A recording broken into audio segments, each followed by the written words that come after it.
தோழமை சொந்தங்களுக்கு பணிவான வணக்கங்கள். இன்றைய வகுப்பினை அருமை தோழியர் கிருத்திகா அவர்கள் நடத்த இருக்கின்றார்கள். கண்டினியூ பண்ண மேடம், நான் மியூட் பண்ணிக்கிறேன். அனைவருக்கும் இனிய மாலை வணக்கம். சோ இது வரைக்கும் நம்மளோட பிஓ ரெகுலேஷன்ல 2 வகுப்புகள் பார்த்தோம். ஒரு இன்ட்ரோடக்ஷன் கிளாஸும் அதுக்கப்புறமா நமக்கு இருக்கக்கூடிய பிஓ ரூல்ஸ் எல்லாமே பார்த்தோம். அதுக்கப்புறம் பிஓ ரெகுலேஷன் ஸ்டார்ட் பண்ணி கிட்டத்தட்ட ஒரு 12 ரெகுலேஷன்ஸ், அதாவது கிட்டத்தட்ட 12 ஒழுங்குமுறைகள் வரைக்கும் நம்ம கவர் பண்ணிருந்தோம். அதை தொடர்ந்து இன்னையில இருந்து ஒரு கண்டினியூஸ் ஸ்ட்ரெச்சா நம்ம இன்னும் கொஞ்சம் இந்த பிஓ ரெகுலேஷன்ஸ ஒரு வாஸ்ட் போர்ஷன் ஓரளவுக்கு முடிச்சிடலாம் அப்படின்றத இந்த வாரத்தினுடைய பிளான். அந்த வகையில நம்ம இன்னைக்கோட கிளாஸ்ல ரெகுலேஷன் 13ல இருந்து நம்ம கண்டினியூ பண்ணலாம். இது கடந்த வகுப்பினுடைய இறுதியிலே நம்ம சொல்லியிருந்தோம். அதாவது போன வகுப்புல பாத்தீங்கன்னா பெரும்பாலும் நம்மளுடைய இந்த போஸ்டேஜ் ஸ்டாம்ப்ஸ் ரிலேட்டடா அதை எப்படி வாங்கணும், அதை எப்படி சேஃப் கார்ட் பண்ணணும் அப்படின்றது எல்லாமே நம்ம ரெகுலேஷன்ஸ்ல 10, 11, 12 ரெகுலேஷன்ஸ்ல எல்லாம் இருந்தது. அந்த வகையில sound not clear. Sharmi madam, உங்களோட நெட்வொர்க் மட்டும் கொஞ்சம் செக் பண்ணுங்க மேடம். ஓகேங்களா? Okay I continue. நான் கண்டினியூ பண்ணிடுறேன். ஓகே, சோ ரெகுலேஷன் நம்பர் 13ல எதை பத்தி இருக்கும் அப்படின்னு பாத்தீங்கன்னா இஷ்யூவன்ஸ் ஆஃப் போஸ்டேஜ் ஸ்டாம்ப் அப்படின்னு இருக்கும். அதாவது போஸ்டேஜ் ஸ்டாம்ப் வந்து எந்தெந்த மாதிரி எல்லாம் வகைகள்ல உங்களுக்கு வந்து போஸ்டேஜ் ஸ்டாம்ப் என்னென்ன டைப்ஸ்ல எல்லாம் இருக்கு அப்படின்றதா இதுல இருக்கும். அதுல உதாரணமா பாத்தீங்க அப்படின்னா அதுல நான் 4 விதமான ஸ்டாம்ப் லாஸ்ட் டைமே சொல்லியிருந்தேன் உங்களுக்கு. டெஃபினிட்டிவ் ஸ்டாம்ப் அப்படிங்கிறது என்னன்னா அன்றாடம் நம்மளுடைய அஞ்சல் தேவைகளுக்காக நம்ம பயன்படுத்தக்கூடிய ஸ்டாம்பை தான் நம்ம வந்து என்ன சொல்லுவோம் அப்படின்னா அதுக்கு பேர் வந்து we call it as definitive stamp அப்படின்னு நம்ம சொல்லுவோம். அதுவே கமோமரேட்டிவ், அதே மாதிரி டெஃபினிட்டிவ் ஸ்டாம்ப் என்பது எத்தனை முறை வேண்டுமானாலும் ரீபிரிண்ட் செய்து கொள்ளலாம். எத்தனை தடவை வேணா பிரிண்ட் செய்து கொள்ளும் ஒரு வசதியும் அதுக்கு உண்டு. ஆனா கமோமரேட்டிவ் ஸ்டாம்ப் அப்படிங்கிறது முக்கியமா ஒரு நிகழ்வையோ ஒரு நிறுவனத்தையோ அல்லது முக்கியமான ஒரு நபரையோ அவர்களை அங்கீகரிக்கும் வகையில அந்த மாதிரி ரொம்ப குறுகிய காலத்திற்கு குறுகிய அளவுல அச்சடிச்சு வெளிப்படுத்தும் அந்த ஸ்டாம்புக்கு பேர் தான் கமோமரேட்டிவ் ஸ்டாம்ப் அப்படின்னு சொல்லுவோம். இது ரொம்ப லிமிட்டடா தான் பிரிண்ட் பண்ணுவாங்க. மீண்டும் ரீபிரிண்ட் செய்வதற்கு இதுல என்ன கிடையாது, இதுல வசதி அப்படிங்கிறது கிடையாது. சோ அதுக்கு பேர் தான் கமோமரேட்டிவ் ஸ்டாம்ப். இது இல்லாம ஒரு சில ஸ்பெஷல் ஸ்டாம்ப்ஸும் அப்பப்போ அச்சடிக்கக்கூடிய நமக்கு வழக்கமும் உண்டு. அதாவது ஏதாவது ஒரு தீம் பேஸ்ட், ஏதாவது ஒரு முக்கியமான ஒரு தீம் சார்ந்த ஒரு விஷயங்கள், உதாரணத்துக்கு ஒரு குறிப்பிட்ட பூக்கள் சம்பந்தப்பட்ட இல்ல ஏதாவது ஒரு ஆர்ட் ஏதாவது அதை சம்பந்தப்பட்ட இந்த மாதிரி ஏதாவது ஒரு ஸ்பெஷல் ஸ்டாம்ப்ஸ் அப்படிங்கறதையும் லிமிடெட் குவான்டிட்டியில நம்ம பிரிண்ட் பண்ணுவோம். இது மட்டும் இல்லாம 2 நாடுகளுக்குள்ள ஒரு பரஸ்பர ஒப்பந்தத்தின் பேர்ல ஜாயிண்ட் இஷ்யூ ஸ்டாம்ப்ஸ் அப்படிங்கறதும் வெளிப்படக்கூடும். சோ இந்த மாதிரியாக 4 வகையான போஸ்டேஜ் ஸ்டாம்ப்ஸ் வந்து நம்ம வந்து அச்சிட்டு நம்ம வந்து வெளியிடுவோம். அது 4க்குமான வித்தியாசத்தை இப்ப நீங்க ஸ்கிரீன்ல நீங்க பாத்தீங்க. இது மட்டும் இல்லாம ஃபைனலி நமக்கு பர்சனலைஸ் ஸ்டாம்ப், நம்மளுடைய ஒரு கம்பெனியோட லோகோவையோ ஒரு தனிப்பட்ட நபர்களுடைய ஒரு புகைப்படத்தையோ நம்ம கஸ்டமைஸ் பண்ணி பர்சனலைஸ் பண்ணி தனிப்படுத்தி அந்த மாதிரி இருக்கக்கூடிய அந்த ஸ்டாம்புக்கு பேரு நம்மளோட மை ஸ்டாம்ப். அந்த மை ஸ்டாம்ப் பத்தி விரிவாக நம்ம பின்னாடி வரக்கூடிய ரெகுலேஷன்ஸ்ல பார்ப்போம். அடுத்தது இந்த மாதிரி கமோமரேட்டிவ் போஸ்டேஜ் ஸ்டாம்ப் நம்ம சொன்னோம் இல்லையா, லிமிட்டட் அளவுல தான் கிடைக்கும். இதை மீண்டும் நம்ம ரீபிரிண்ட் எல்லாம் செய்ய மாட்டோம்னு. இது எங்க கிடைக்கும் அப்படின்றத இந்த ரெகுலேஷன் நம்பர் 13 இன்னும் விளக்கமா சொல்றாங்க. சோ இந்த மாதிரி பிலாட்லி சம்பந்தப்பட்ட ஸ்டாம்போ அல்லது பிலாட்லியோட மெட்டீரியல், அதாவது உதாரணத்துக்கு ஸ்பெஷல் கவர்ஸ்ன்னு சொல்லுவோம், அதே மாதிரி இயர்லி பேக்குன்னு சொல்லுவோம், அந்த வருடத்துல வெளியான எல்லா விதமான பேக்கு. சோ இந்த மாதிரி ஃபர்ஸ்ட் டே கவர், இந்த மாதிரி பிக்டோரியல் கேன்சலேஷன், இந்த மாதிரி பிலாட்லி சம்பந்தப்பட்ட எல்லாமே நம்மளுடைய அங்கீகரிக்கப்பட்ட நிறைய அலுவலகங்கள்ல இருக்கக்கூடிய அந்த கவுண்டர்ல நம்ம வந்து சேல் பண்ணக்கூடும். ஓகேங்களா? அது ஆத்தரைஸ்ட் ஆபீசர்ஸ் மட்டும் தான், எல்லா ஆபீசஸ்ல அப்படின்னு நம்மளால சொல்ல முடியாது.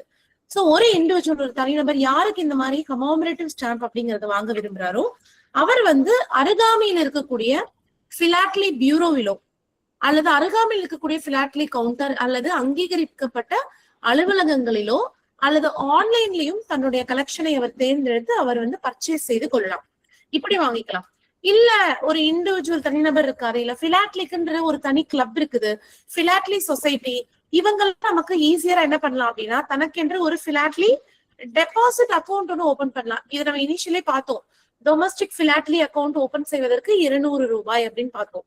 சோ இந்த பிலாட்லி டெபாசிட் அக்கௌண்ட் ஓபன் பண்ணி அதற்கென்று வேணுமென்று இருக்கக்கூடிய பேலன்ஸ் நம்ம மெயின்டைன் செஞ்சுக்கிட்டோம் அப்படின்னாலே எப்பப்பெல்லாம் என்னென்ன புது ஸ்டாம்ப் எல்லாம் ரிலீஸ் ஆகுதோ அவ்வப்போது அது நம்மளுடைய அட்ரஸ் தேடி நம்மளுடைய அட்ரஸ்க்கே வந்து சேரும் வசதியும் உண்டு.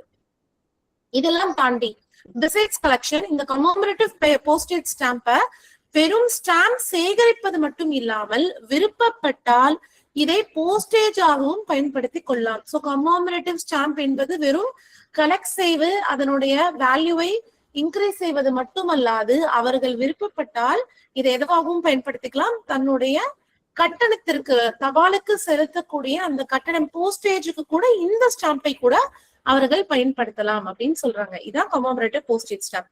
சோ இந்த கமோமரேட்டிவ் ஸ்டாம்ப் வந்து என்னென்ன மாதிரியான டினாமினேஷன்ல இருக்கும், எவ்வளவு ரூபாயில இருக்கும், மதிப்புல இருக்கும்னு பாத்தீங்க அப்படின்னா, இது வந்து நம்மளோட டொமஸ்டிக், நம்மளோட உள்நாட்டு மற்றும் வெளிநாட்டினுடைய போஸ்டல் டாரிஃப், போஸ்டல் கட்டணத்திற்கு ஏற்ப அதை ஒத்து போகும் வகையில தான் இந்த டினாமினேஷன் அப்படிங்கிறது நமக்கு வடிவமைச்சிருப்பாங்க. சோ அந்த மாதிரிதான் டினாமினேஷன் பிக்ஸ் பண்ணிருப்பாங்க.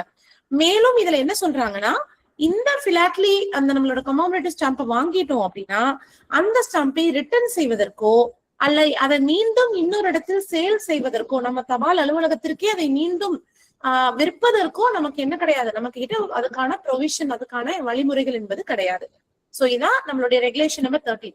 சோ 13ல எதை பத்தி சொல்றாங்க, எங்கெங்க கிடைக்கும் ஸ்டாம்ப், எப்படி வாங்கிக்கலாம், எப்படி அக்கௌண்ட் ஓபன் பண்ணிக்கலாம், என்னென்ன மாதிரியான இதுக்கு வசதிகள் உண்டு இல்ல அப்படிங்கறத சொல்றதுதான் இதுக்கு 13 லெவல். அடுத்து நீங்க இப்ப ஸ்கிரீன்ல பாக்குறது என்னன்னு பாத்தீங்கன்னா, production and issue of philately material. இந்த மாதிரி பிலாட்லி மெட்டீரியல் வந்து யார் அங்கீகரிப்பா, இது எந்த லெவல்ல இதெல்லாம் வந்து நமக்கு அச்சிட்டு எப்படி வந்து இது ப்ரொடியூஸ் ஆகும், இது எப்படி வந்து நமக்கு வந்து இது வந்து எந்த மாதிரி வந்து இது வந்து நமக்கு மேல இருந்து வரும் அப்படிங்கறத இந்த நம்மளோட ரெகுலேஷன்ல அடுத்த 13ல இருக்கும். சோ இதுல என்ன சொல்றாங்கன்னா, இந்த ஸ்பெஷல் கவர் நல்லா பாத்துக்கோங்க, special cover, pictorial cancellation. Special cover என்பது ஒரு நிகழ்ச்சியை ஒத்த நமக்கு ரிலீஸ் பண்ணக்கூடிய கவர், அது pictorial cancellation, picture post card மற்றும் இதர பிலாட்லி ஆன்சிலரிஸ், இது எல்லாத்தையும் அப்ரூவ் செய்வதற்கு யாரு காம்பிடென்ட் அத்தாரிட்டி அப்படின்னு பாத்தீங்கன்னா ஹெட் ஆஃப் த சர்க்கிள். ஒரு சர்க்கிள் ஹெட், அதாவது சீஃப் போஸ்ட் மாஸ்டர் ஜெனரல் வந்து இந்த மாதிரியான ஸ்பெஷல் கவர், பிக்டோரியல் கேன்சலேஷன் மற்றும் பிக்சர் போஸ்ட் கார்டு மற்றும் இதர உங்களுக்கு பிலாட்லி ஆன்சிலரிஸ் எல்லாத்தையும் அப்ரூவ் செய்வதற்கு, அதை வந்து அப்ரூவ் செய்வதற்கு ஒரு காம்பிடென்ட் அத்தாரிட்டி யாருன்னு பாத்தீங்கன்னா ஹெட் ஆஃப் த சர்க்கிள். மத்த பிலாட்லி மெட்டீரியல் நம்ம சொல்றோம் இல்லையா, கமோமரேட்டிவ் ஸ்டாம்ப் ஆகட்டும், இது போக இதர மத்த பிலாட்லி மெட்டீரியல் எல்லாமே அதற்கான அப்ரூவல் எந்த லெவல்ல இருக்கும்னு பாத்தீங்கன்னா எல்லாமே டைரக்டரேட் லெவல்ல இருக்கும். சோ இந்த 4 தவிர மற்ற பிலாட்லி மெட்டீரியல்ஸ்னுடைய ஒப்புதல் யாரு கொடுப்பா அப்படின்னு பாத்தீங்கன்னா டைரக்டரேட் லெவல்ல கொடுப்பாங்க. அதே மாதிரி ப்ரொபோசல், ஒரு ஸ்பெஷல் கவருடைய ப்ரொபோசல்ஸ், அதற்கு வந்து அது எப்படி இருக்கு அப்படின்னா, இந்தியா மட்டும் இல்லாம இன்னொரு நாடும் அதுல வந்து உங்களுக்கு சம்பந்தப்பட்டிருக்கு அப்படின்ற பட்சத்துல நம்ம என்ன பண்ணுவோம் அப்படின்னா, அதை வந்து வெளியுறவுத்துறை அமைச்சகம், மினிஸ்ட்ரி ஆஃப் எக்ஸ்டர்னல் அஃபேர்ஸ், அவர்களுடைய கன்சல்டேஷனையும் பெற்று, அவர்களுடைய ஆலோசனை பெற்று, அதுல எந்த பிரச்சனையும் இல்லாத பட்சத்துலதான் அதை வந்து நம்ம இது பண்ணணும் அப்படின்னு. சோ எந்தெந்த ஸ்பெஷல் கவர் ரிலீஸ்ல நமக்கு இந்த மாதிரி இன்னொரு நாட்டினுடைய ஒரு தலையீடும் இருக்கிறதோ அந்த மாதிரி எல்லாம் நம்மளுடைய எக்ஸ்டர்னல் அஃபேர்ஸ், அதாவது வெளியுறவுத்துறை அமைச்சகத்தினுடைய ஒப்புதலோடு அவங்க கிட்ட கன்சல்ட் பண்ணிட்டு தான் அந்த மாதிரி ஸ்டாம்ப் ப்ரொபோசல்ஸ் எல்லாமே எடுக்கணும். அதே மாதிரி பாதுகாப்பு சம்பந்தப்பட்ட ப்ரொபோசல்ஸ் ஏதாவது இருக்கு, டிஃபென்ஸ் சம்பந்தப்பட்ட அதற்கு ஈடான ஏதாவது ஸ்டாம்ப் ரிலீஸ் ஒரு ப்ரொபோசல் இருக்கு அப்படின்னா அதை நம்மளோட ஏபிஎஸ், நம்மளோட ஆர்மி போஸ்டல் சர்வீஸ் டைரக்டரேட் இயக்குநரகத்துக்கிட்ட நம்மளுடைய டைரக்டரேட் லெவல்ல ஒப்புதல் பெற்றுதான் பின்னர் பண்ணணும். இது மட்டும் இல்லாம நம்மளுடைய பிலாட்லி நம்ம ரிலீஸ் பண்றோம் அப்படின்னா அதனுடைய கண்டென்ட், அதனுடைய சப்ஜெக்ட் அப்படிங்கிறது எப்படி இருக்கணும்னா மத சார்பற்று இருக்கணும், செக்யூலர் நேச்சர்னு சொல்றாங்க. எந்த மத சார்பற்று இருக்கணும், அண்ட் அதே மாதிரி அதுல இருக்கக்கூடிய எந்த ஒரு விஷயமும் நம்மளுடைய அரசாங்கத்திற்கு எந்த ஒரு சங்கடத்தையும் ஏற்படுத்தாத வண்ணம் இந்த மாதிரி ப்ரொடக்ஷன் அப்படிங்கிறது இருக்கணும். ப்ரப்போசல் நம்ம வைக்கக்கூடிய, நம்ம எடுக்கக்கூடிய இந்த ஸ்டாம்ப் சம்பந்தப்பட்ட ஒரு புது ப்ரப்போசல் என்பது நம்ம அரசாங்கத்துக்கு எந்த வகையிலும் எந்த ஒரு சங்கடத்தையும் ஏற்படுத்த கூடாது. ஓகேங்களா? இதான் ரெகுலேஷன் நம்பர் 13 எப்படி ப்ரொடியூஸ் பண்ணுவாங்க அப்படின்றது. அடுத்தது ரெகுலேஷன் நம்பர் 14 எதை பத்தி சொல்லுது அப்படின்னு பாத்தீங்கன்னா இஷ்யூவன்ஸ் ஆஃப் கமோமரேட்டிவ் ஸ்டாம்ப் அப்படின்றாங்க. சோ யார் இந்த கமோமரேட்டிவ் ஸ்டாம்புக்கான ப்ரொபோசல், இதற்கான ஒரு அப்ளிகேஷன் என்பதை கொடுப்பாங்க, அது எப்படி வந்து இது வந்து ப்ராசஸ் ஆகும் அப்படின்னு சொல்றதா இந்த ரெகுலேஷன். சோ பொதுவா எந்த ஒரு சிட்டிசனும் எந்த ஒரு தனிநபரும் இந்த மாதிரி ஒரு ஸ்பெஷலான ஒரு கமோமரேட்டிவ், ஒரு நினைவு கூறத்தக்க ஒரு ஸ்டாம்பை வந்து நம்மளுடைய அட்மினிஸ்ட்ரேட்டிவ் கைட்லைன்ஸ், நம்மளுடைய வழிகாட்டுதலுக்கு அவ்வப்போது வெளிவரக்கூடிய நம்மளுடைய வழிகாட்டுதலுக்கு ஒப்ப நமக்கு வந்து இருக்கணும். ஓகேங்களா? நம்ம டிபார்ட்மெண்ட்டுக்குன்னு அங்கீகரிக்கப்பட்ட வழிகாட்டுதலின் பேர்ல எந்த ஒரு சிட்டிசனுமே என்ன பண்ணலாம், இந்த கமாமரேட்டிவ் ஸ்டாம்புக்கான ப்ரொபோசல் பண்ணலாம். இந்த ப்ரொபோசல்ஸ் எல்லாம் எப்படி வந்து இது வந்து எக்ஸாமின் பண்ணுவாங்க அப்படின்னா, நம்மளுடைய டிபார்ட்மெண்ட்னுடைய நிர்வாக வழிகாட்டுதலின் பேர்ல என்னென்னலாம் அலோவ் பண்றாங்களோ அதன் பேர்ல இந்த ப்ரொபோசல்ஸ் எல்லாமே ஆலோசிச்சு எதெல்லாம் பண்ண முடியும் பண்ணல அப்படின்றத பண்ணுவாங்க. நான் முன்கூட்டியே சொன்ன மாதிரி இந்த ஸ்டாம்பினுடைய டினோமினேஷன், இதனுடைய மதிப்பு எவ்வளவு இருக்கும்னு பாத்தீங்கன்னா, நம்மளுடைய உள்நாட்டு மற்றும் வெளிநாட்டினுடைய போஸ்டல் ரேட்டை அதனுடைய ஒத்துதான் இந்த ஸ்டாம்பினுடைய மதிப்பை வந்து பிக்ஸ் செய்வாங்க. அதே மாதிரி குறிப்பா என்ன சொல்றாங்கன்னா, ஸ்டாம்பை பெரும்பாலும் லிவிங் இண்டிவிஜுவல்ஸ், உயிருள்ள இருக்கக்கூடிய எந்த ஒரு தனிநபரையும் ஃபீச்சர் பண்ணாத வகையில ஸ்டாம்ப்ஸ் அப்படிங்கறது இஷ்யூ பண்ணணும். அண்ட் இது மட்டும் இல்லாம சென்ட்ரல் கவர்மெண்ட் தான் இந்த சம்பந்தப்பட்ட எல்லா ஸ்டாம்ப் டிசைனையும் அண்ட் அதனுடைய மதிப்பு டினாமினேஷனையும் வந்து முடிவு செய்வது யாருன்னு பாத்தீங்கன்னா, அப்கோர்ஸ் நம்மளுடைய சென்ட்ரல் கவர்மெண்ட் தான். அண்ட் பிலாட்லி மத்த ஐட்டம்ஸ் எல்லாம் இருக்கு பாத்தீங்களா, ஸ்டாம்ப்ஸ், ஃபர்ஸ்ட் டே கவர்ஸ், இது எல்லாமே என்றைய தினம் ரிலீஸ் ஆகுதோ, அது என்ன டினாமினேஷன் ரிலீஸ் ஆகுதோ அதே அமௌண்ட்ல அதே வேல்யூவோட தான் நம்ம போஸ்ட் ஆஃபீஸ்ல மற்றும் பிலாட்ரி பியூரோல பிலாட்ரி கவுண்டர்ஸ்ல நம்ம சேல் பண்ணக்கூடும். சோ அடுத்தது proposals for issue of commemorative stamp may be sent by any citizen. யார் வேணாலும் சிட்டிசன் வந்து என்ன பண்ணலாம், இந்த ஸ்டாம்ப்கான ப்ரொபோசலை எடுக்கலாம். இந்த ப்ரொபோசலுக்கான ஒரு பிரிஸ்கிரைப் இதற்கென்று நமக்கு அங்கீகரிக்கப்பட்ட ஃபார்மேட்ல தான் கொடுக்கணும். ஆனா என்ன சொல்றாங்கன்னா, இந்த ப்ரொபோசல் அட்லீஸ்ட் 1 வருடம் முன்னதாக அட்வான்ஸா இந்த ப்ரொபோசல் வந்து அதற்கென்று இருக்கக்கூடிய ஃபார்மேட்ல நம்ம வந்து சமர்ப்பிக்கணும். இந்த ஃபார்மேட்டை வந்துட்டு இந்த பிலாட்லி அட்வைசரி கமிட்டி அப்படின்னு நம்ம லாஸ்ட் பார்த்தோம் இல்லையா,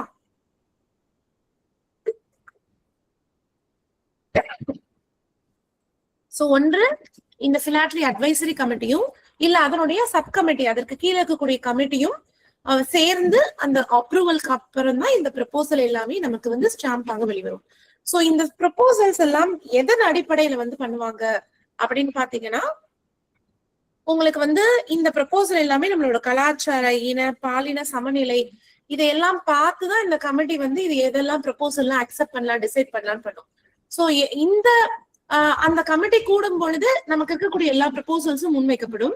இந்த கமிட்டி இந்த முறை எதெல்லாம் ரெக்கமெண்ட் பண்ணியோ அதை அடுத்த கமிட்டியில என்ன பண்ணுவாங்க, ஹானரபிள் மினிஸ்டர் ஆஃப் கம்யூனிகேஷனோட ஒப்புதலோட அடுத்த கமிட்டிக்கும் இந்த ப்ரொபோசல்ஸ் எல்லாம் கொண்டு செல்லப்படும். சோ இப்படியாக இந்த ப்ரொபோசல்ஸ் வந்து அப்படியே வந்து உங்களுக்கு பாஸ் பண்ணிட்டே இருப்பாங்க. அடுத்ததாக நான் சொன்ன மாதிரி not more than 50 issues of commemorative postage, அதாவது ஒரு வருடத்துல நம்ம ரிலீஸ் பண்ணக்கூடிய ஸ்டாம்ப்ல 50 இஷ்யூக்கு மேல கமமரேட்டிவ் போஸ்டேஜ் ஸ்டாம்ப்ஸ் அப்படிங்கிறது இருக்கக்கூடாது அப்படின்றாங்க. நாட் மோர் தென் 15 இஷ்யூஸ், அதிகபட்சம் 100 வரைக்கும் இருக்கலாம், அவ்வளவுதான் பண்ணணும். ஓகேங்களா? சோ இதுக்கு மேல, இந்த லிமிட்டுக்கு மேல நீங்க கமமரேட்டிவ் ஸ்டாம்ப் ரிலீஸ் பண்ணோம் அப்படின்னா அது நம்மளுடைய தொலைத்தொடர்பு அமைச்சர், அவரோட மினிஸ்டர் ஆஃப் கம்யூனிகேஷனோட அப்ரூவலின் பேர்ல தான் பண்ண முடியும். அண்ட் அதே மாதிரி பர்சனாலிட்டிஸ், உங்களுக்கு வந்து யாரோட ஒரு தனிநபர், ஒரு பெரிய அலுவலர், ஒரு அரசியல்வாதி இருக்கலாம், என்ன வேணா, அவர் ஒரு பெருந்தலைவரா இருக்கலாம், அந்த மாதிரி ஒரு தனிப்பட்ட நபரின் பேர்ல ஸ்டாம்ப் ரிலீஸ் பண்றோம் அப்படின்னா அது நம்மளுடைய ஆனுவல் ஸ்டாம்ப் இஷ்யூ ப்ரோக்ராம், நம்மளோட வருடாந்திர தபால் தலை வெளியீட்டு திட்டம், அந்த ஆனுவல் இஷ்யூ ப்ரோக்ராம்ல மொத்தமா நம்ம அந்த ஆண்டுல ரிலீஸ் பண்ணக்கூடிய ஸ்டாம்ப்ல 20% மேல என்ன பண்ணக்கூடாது, ஒரு பர்சனாலிட்டி, ஒரு தனிப்பட்ட நபரின் மேல ஸ்டாம்ப் ரிலீஸ் பண்ண கூடாது அப்படின்றாங்க. ஓகேங்களா? அடுத்தது ஒரு சில கைட்லைன்ஸ் இருக்கு. நான் ஏற்கனவே சொன்ன மாதிரி ஒவ்வொரு வருடமும் என்ன பண்ணுவோம், stamp issue programme, annual stamp issue programme, அதாவது வருடாந்திர தபால் தலை வெளியீட்டு திட்டம் அப்படின்றது ஒரு டிசைன் பண்ணுவாங்க. சோ இதுலதான் பாத்தீங்கன்னா இந்த வருடம் நம்ம என்னென்ன மாதிரி ஸ்டாம்ப் எல்லாம் ரிலீஸ் பண்ணலான்றதுக்கான ஒரு ஒரு ஒரு பிரத்யேக ஒரு உங்களுக்கு வந்து பாத்தீங்கன்னா ஒரு திட்டம் வகுப்பாங்க. இந்த ஆனுவல் ஸ்டாம்ப் இஷ்யூ ப்ரோக்ராம் வந்து எப்போ அனௌன்ஸ் பண்ணுவாங்கன்னா, ஒவ்வொரு வருடம் பிறப்பதற்கு அந்த முந்தின டிசம்பர்னுடைய கடைசி வாரமே என்ன பண்ணிடுவாங்க, இந்த ஸ்டாம்ப் இஷ்யூ ப்ரோக்ராம் என்னன்றத வெளியிட்டுருவாங்க. சோ அதுல ஏதாவது சேஞ்சஸ் இருந்தாலும், அதுல ஏதாவது மாற்றங்கள் இருந்தாலும் அது நம்மளுடைய மினிஸ்டர் ஆஃப் கம்யூனிகேஷனோட அப்ரூவலோட ஒப்புதலோட இது பண்ணிடும். அதே மாதிரி எந்த ஒரு தபால் தலை வெளியீட்டு விழா அப்படின்னு எது நடந்தாலும் அதுல கண்டிப்பா நம்ம டிபார்ட்மெண்ட் ஆஃப் போஸ்ட், நம்மளுடைய தபால் தலை, நம்மளோட டிபார்ட்மெண்டோடைய ஒரு அப்ரோப்ரியேட் ரெப்ரசன்டேட்டிவ், ஒரு கண்டிப்பாக அதற்கேற்ப ஒரு பிரதிநிதி நம்ம சைட்ல இருந்து கண்டிப்பா இருக்கணும். அதே மாதிரி postage stamp which is legally valid receipt for postage. இப்ப நம்ம முன்னாடி பார்த்தோம் இல்லைங்களா, அன்றாடம் பயன்படுத்தக்கூடிய டெஃபரண்டிவ் ஸ்டாம்ப், அது மாதிரி எந்தெந்த தபால் தலையெல்லாம் நம்ம போஸ்டேஜுக்கு தாராளமாக பயன்படுத்தி கொள்ளலாம்ன்ற மாதிரி டெஃபரண்டிவ் ஸ்டாம்ப் எப்பெல்லாம் ரிலீஸ் பண்றாங்களோ அதெல்லாம் ஒன்று மினிஸ்டர் ஆஃப் கம்யூனிகேஷனாலேயோ அல்லது minister of state of communication இவர்கள் இருவரில் ஒருத்தர் தான் இதை ரிலீஸ் பண்ணணும் அப்படின்னு சொல்றாங்க. சோ இந்த கமாமரேட்டிவ் போஸ்டேஜ் ஸ்டாம்ப் வந்து பொதுவாக எந்த மாதிரி எல்லாம் இஷ்யூ பண்ணுவாங்க அப்படின்னா, அது ஒரு குறிப்பிட்ட ஒரு சப்ஜெக்ட், ஒரு பாடத்தின் பேர்லயோ, இல்ல ஒரு குறிப்பிட்ட தீம், ஒரு கருப்பொருள், இல்ல ஒரு குறிப்பிட்ட இன்ஸ்டிடியூஷன், ஒரு நிறுவனத்தின் பேர்ல, ஒரு தனிப்பட்ட ஒரு நபரின் பேர்ல, இந்த மாதிரி ஒரு தேசிய சர்வதேச ஒரு சம்பந்தப்பட்ட ஒரு நிகழ்வுகள், இந்த மாதிரி இருக்கக்கூடிய இதுலதான் நம்ம கமாமரேட்டிவ் போஸ்டேஜ் ஸ்டாம்ப் இந்த மாதிரி இதுலதான் வந்து பண்ணுவோம். சரிங்களா?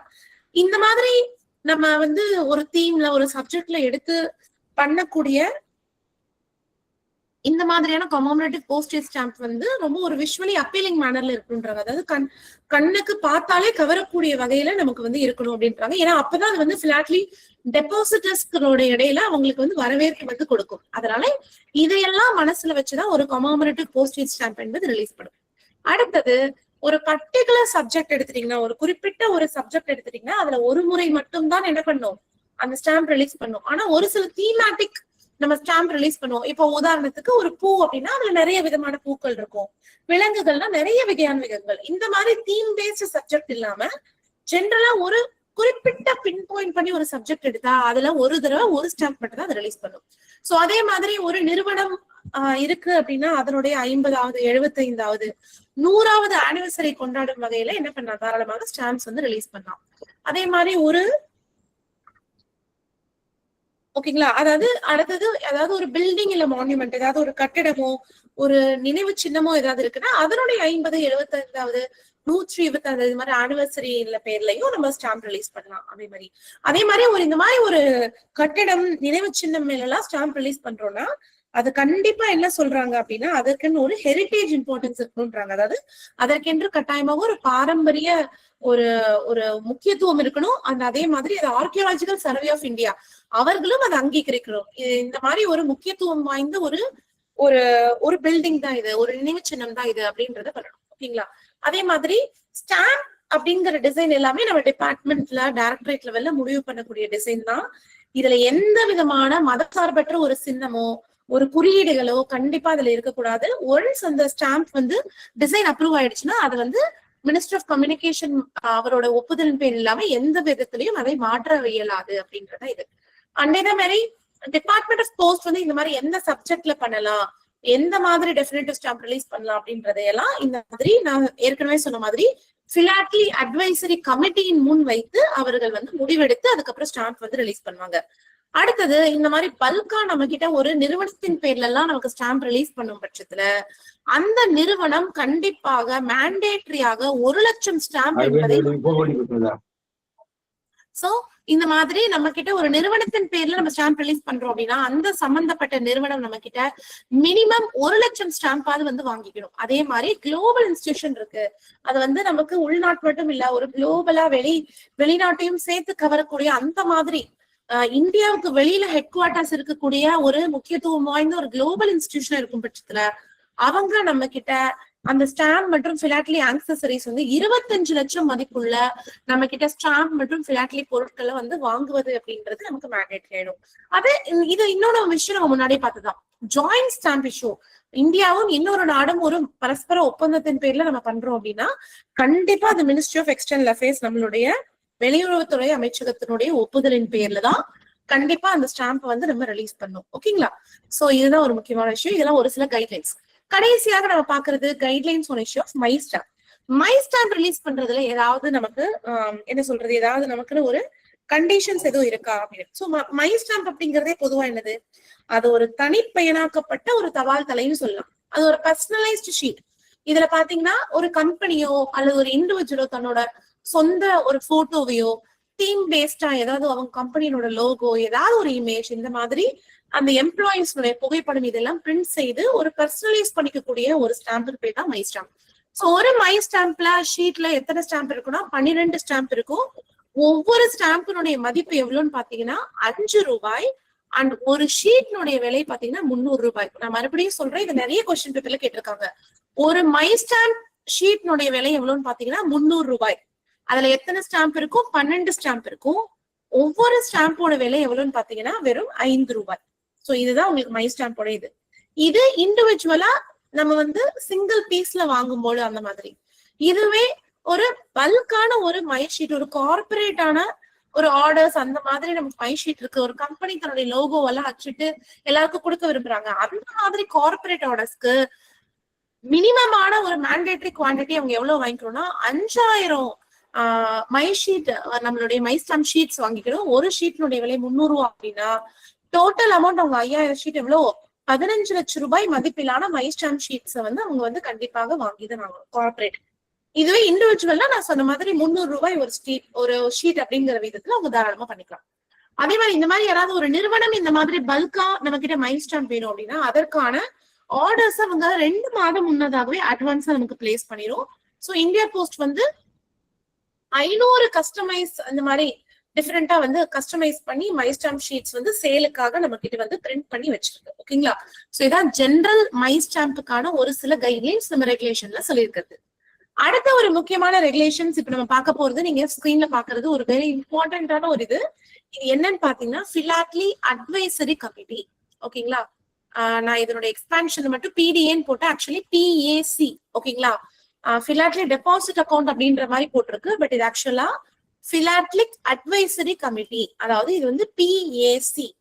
இது என்ன அப்படின்னு பாத்தீங்கன்னா இந்த பிலாட்லி அட்வைசரி கமிட்டி வந்து பொறுத்த வரைக்கும் உங்களுக்கு இது ஒரு பாடி, இது வந்து ஒரு தனி இயங்கக்கூடிய ஒரு அமைப்பு. இதுல பாத்தீங்கன்னா ஒரு சேர்மன் இருப்பாரு, ஒரு வைஸ் சேர்மன் இருப்பாரு, அபிஷியல் மெம்பர்ஸ் நம்ம டிபார்ட்மெண்ட் சம்பந்தப்பட்ட மெம்பர்ஸும் இருப்பாங்க, நான் அபிஷியல் மெம்பர்ஸும் இருப்பாங்க, அண்ட் அதே மாதிரி ஒரு மெம்பர் செக்ரட்டரி இருப்பாரு.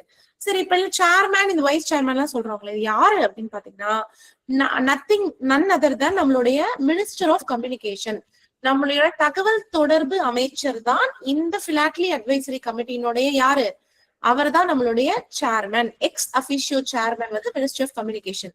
அதுவே கோ சேர்மன் யாரு அப்படின்னு பாத்தீங்கன்னா minister of state of communication. ஓகேங்களா? நம்ம மினிஸ்டர் வந்து என்னது சேர்மன், அண்ட் கோ சேர்மன் யாருன்னு பாத்தீங்கன்னா நம்மளோட minister of state of communication. சரிங்களா?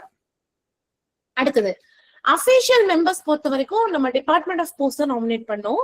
சோ நம்ம தபால் தொடர்பு, நம்ம department of post, department of economic affairs அதாவது பொருளாதாரத்துறை, மினிஸ்ட்ரி ஆஃப் கல்ச்சர், ஓகேங்களா, நம்மளுடைய கல்ச்சர் மினிஸ்ட்ரி, அண்ட் அதே மாதிரி நம்மளோட மினிஸ்ட்ரி ஆஃப் கம்யூனிகேஷன்ஸ் அவர் அப்ரூவ் பண்ற எந்த ஒரு மினிஸ்ட்ரி வேணாலும் இதுல அபிஷியல் மெம்பர்ஸாக தாராளமாக பங்கெடுத்துக் கொள்ளலாம். இது வந்து யாரு? Official members. இதுவே நான் அபிஷியல் மெம்பர்ஸ் அப்படின்றது என்னன்னு பாத்தீங்கன்னா நிறைய டிபார்ட்மெண்ட்ல இருந்து இருப்பாங்க. அதாவது கலை, உங்களுக்கு இசை, நடனம், வரலாறு, அதுக்கப்புறம் வந்து பாத்தீங்கன்னா சுற்றுச்சூழல், ஸ்போர்ட்ஸ், இந்த மாதிரி நிறைய டிஃப்ரெண்ட் டிபார்ட்மெண்ட்ஸ்ல இருந்து நமக்கு நான் அபிஷியல் மெம்பர்ஸ் வருவாங்க. இது மட்டும் இல்லாம நம்மளுடைய லோக்சபால இருந்து ஒரு மெம்பரும் ராஜ்யசபால இருந்து ஒரு மெம்பரும் நம்மளுடைய நான் அபிஷியல் மெம்பர்ஸா இருப்பாங்க. ஓகேங்களா? இது மட்டும் இல்லாம இந்த பிலாட்லி அட்வைசரி கமிட்டிக்கு ஒரு மெம்பர் செக்ரட்டரி இருப்பாருன்னு சொன்னோம். அது யாருன்னு பாத்தீங்கன்னா deputy director general of philately division. நம்ம டைரக்டரேட்ல இயக்குநரகத்துல இருக்கக்கூடிய பிலாட்லி டிவிஷன்ல இருக்கக்கூடிய டிடிஜி, அதாவது டெபுட்டி டைரக்டர் ஜெனரல் தான் என்னது இந்த பிலாட்லி அட்வைசரி கமிட்டியினுடைய மெம்பர் செக்ரட்டரி என்பது அவர்தான். அடுத்தது இந்த பிலாட்லி அட்வைசரி கமிட்டி வந்து என்ன பண்ணும் அப்படின்னு பாத்தீங்கன்னா என்னென்ன மாதிரி கமோமரேட்டிவ் ஸ்டாம்ப் ரிலீஸ் பண்ணலாம், என்னென்ன ஸ்பெஷல் ஸ்டாம்ப் எல்லாம் ரிலீஸ் பண்ணலாம் அப்படின்னு தன்னுடைய சஜஷன், தன்னுடைய வந்து அட்வைஸ், இது வந்து இப்படி பண்ணலாம் அப்படின்ற மாதிரியான ஒரு அட்வைஸையும் இதற்கு வேணுங்கிற சஜஷனையும் இந்த பிலாட்லி அட்வைசரி கமிட்டி அப்படிங்கறது இது தாராளமாக கொடுக்கும். ஓகேங்களா? அடுத்தது இந்த பிலாட்லி அட்வைசரி கமிட்டி வந்து இது மட்டும் இல்லாம வேற என்னெல்லாம் பண்ணும் அப்படின்னு பாத்தீங்கன்னா இந்த ஆனுவல் ஸ்டாம்ப் கேலண்டர் நம்ம பார்த்தோம் இல்லையா, அதுல என்னென்ன ப்ரொபோசல்ஸ் எல்லாம் பண்ணலாம் அப்படின்ற ரெக்கமெண்டேஷனையும் கொடுக்கும். ஓகேங்களா? சோ இது பெரும்பாலும் நம்மளோட கலாச்சார, சமூக இதையெல்லாம் மனசுல வச்சுதான் இந்த பிலாட்லி அட்வைசரி கமிட்டி எந்தெந்த ப்ரொபோசல் எல்லாம் ரெக்கமெண்ட் பண்ணலாம் அப்படின்றதுக்கான ப்ரொபோசல்ஸ் ரெக்கமெண்டேஷன்ஸ் கொடுக்கும். ஓகேங்களா? சோ இது மட்டும் இல்லாம இந்த பிலாட்லி அட்வைசரி கமிட்டி என்ன பண்ணும்னா தன்னுடைய ரெக்கமெண்டேஷன், தன்னுடைய வழிகாட்டுதல், தன்னுடைய சஜஷன்ஸ் சோ எந்த மாதிரி பண்ணிக்கலாம், இதை வந்து எப்படி உருவாக்கலாம், இதை எப்படி வந்து திருத்திக் கொள்ளலாம், இந்த கமமரேட்டிவ் போஸ்டேஜ் ஸ்டாம்போட இஷ்யூ பத்தி அப்படின்றதுக்கான எல்லா ரெக்கமெண்டேஷன்ஸ் மற்றும் சஜஷன்ஸ் எல்லாமே இந்த அட்வைசரி கமிட்டி கொடுக்கும். பெரும்பாலும் இந்த அட்வைசரி கமிட்டி ஒரு வருடத்திற்கு ஒரு முறை அப்படின்றது கூடும்.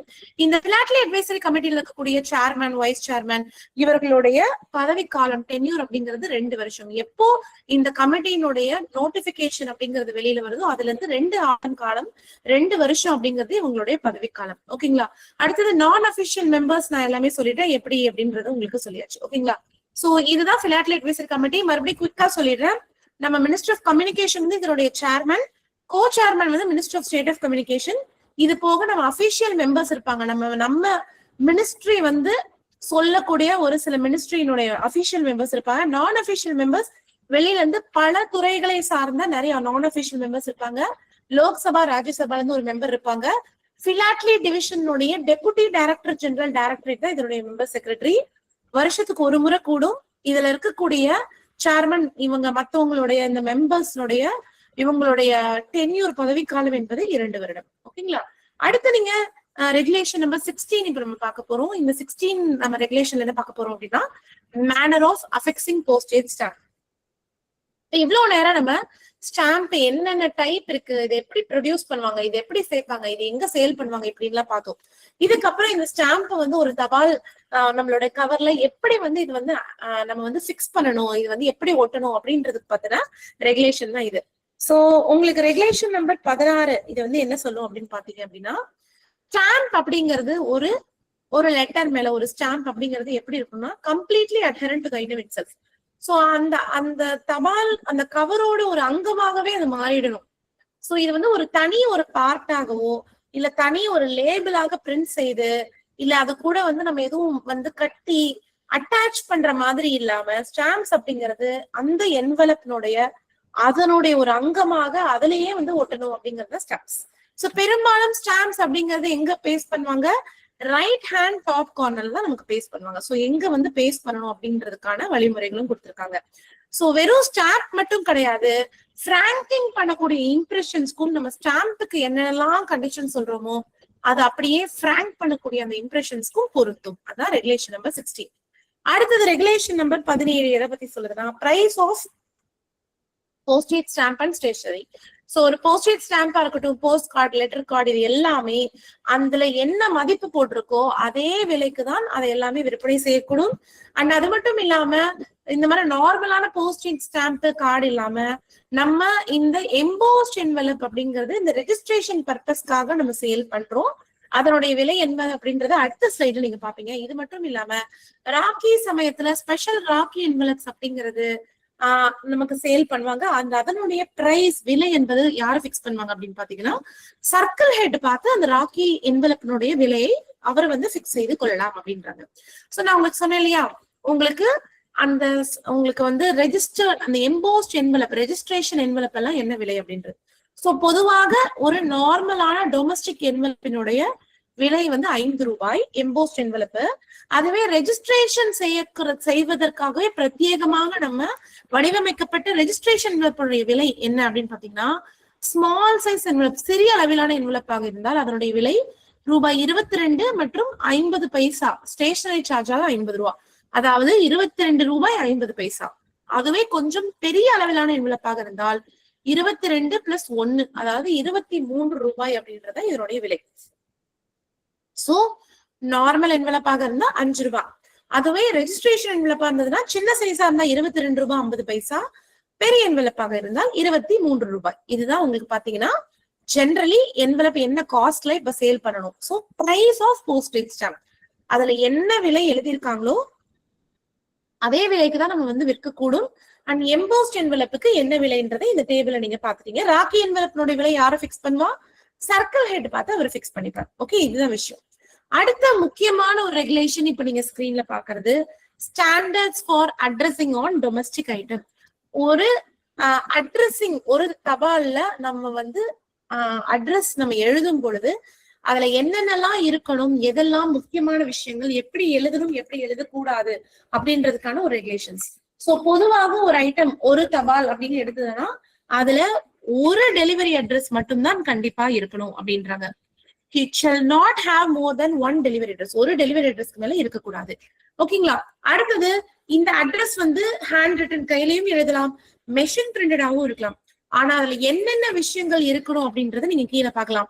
பெயர், கேர் ஆஃப், டாட்டர் ஆஃப் அப்படின்றது இருக்கணும். மொபைல் நம்பர் ஆப்ஷனல் தான், இருந்தா நல்லது, இல்லைனாலும் பரவாயில்ல. அப்புறம் வீடு, அதனுடைய நம்பர், அபார்ட்மெண்ட்னா அதனுடைய ஃப்ளோர் என்ன இப்படின்றதெல்லாம் போடணும். எந்த தெரு, ரோடுன்னு எழுதணும். லேண்ட்மார்க், எந்த ஏரியா அல்லது லொக்காலிட்டி, எந்த வில்லேஜ், டவுன், சிட்டி என்ன, போஸ்ட் ஆஃபீஸ், எந்த போஸ்ட் ஆஃபீஸ்க்கு உட்பட்ட ஒரு அட்ரஸ் இது, அந்த டிஸ்ட்ரிக்ட்னுடைய பெயர், மாநிலம், ஸ்டேட்னுடைய பெயர், முக்கியமாக நம்மளுடைய பின்கோட். இப்படியாக ஒரு அட்ரஸிங் அப்படின்றதுல இவ்வளவு விஷயங்களும் இருக்கணும் அப்படின்றத நமக்கு மெத்தட்ஸ் ஆஃப் அட்ரஸிங்னா நமக்கு இந்த வழிமுறைகளை நமக்கு சொல்லியிருக்காங்க. அண்ட் இந்த அட்ரஸ் எப்படி எழுதணும், என்ன மாதிரி ஸ்பேஸ் நம்ம எல்லாம் விடணும் அப்படிங்கறத இந்த இதெல்லாம் சொல்லியிருக்காங்க. பட் அது உங்களுக்கு இன்னும் குயிக்கா புரியணுன்றதுக்காக இந்த பிக்சர்ல பாத்துக்கலாம்.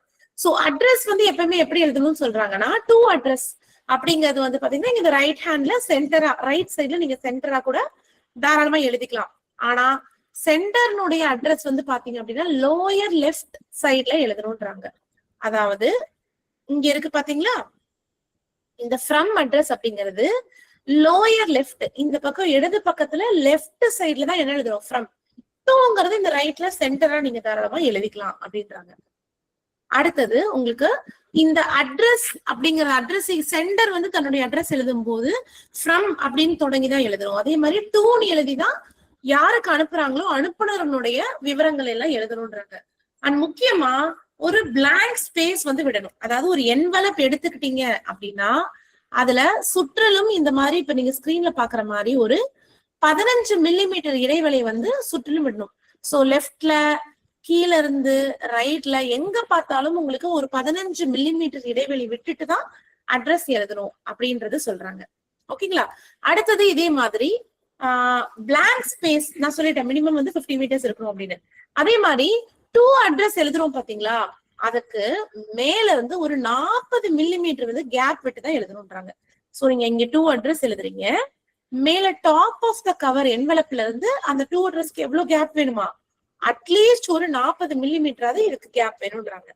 அண்ட் ஸ்டாம்ப் நம்ம எங்க ஒட்டணும் அப்படின்னு பாத்தீங்க அப்படின்னா ரைட் கார்னர்ல நம்ம ஒட்டணும்னு தெரியும். பட் அதுக்கும் ஒரு ஏரியா குறிப்பிட்டிருக்காங்க. இந்த டாப் ரைட் கார்னர்ல ஒரு 74 மில்லிமீட்டருடைய அளவுல இந்த ஸ்டாம்ப், இந்த பிராங்கிங் இம்ப்ரெஷன் எல்லாத்தையும் பண்ணிக்கலாம் அப்படின்றாங்க.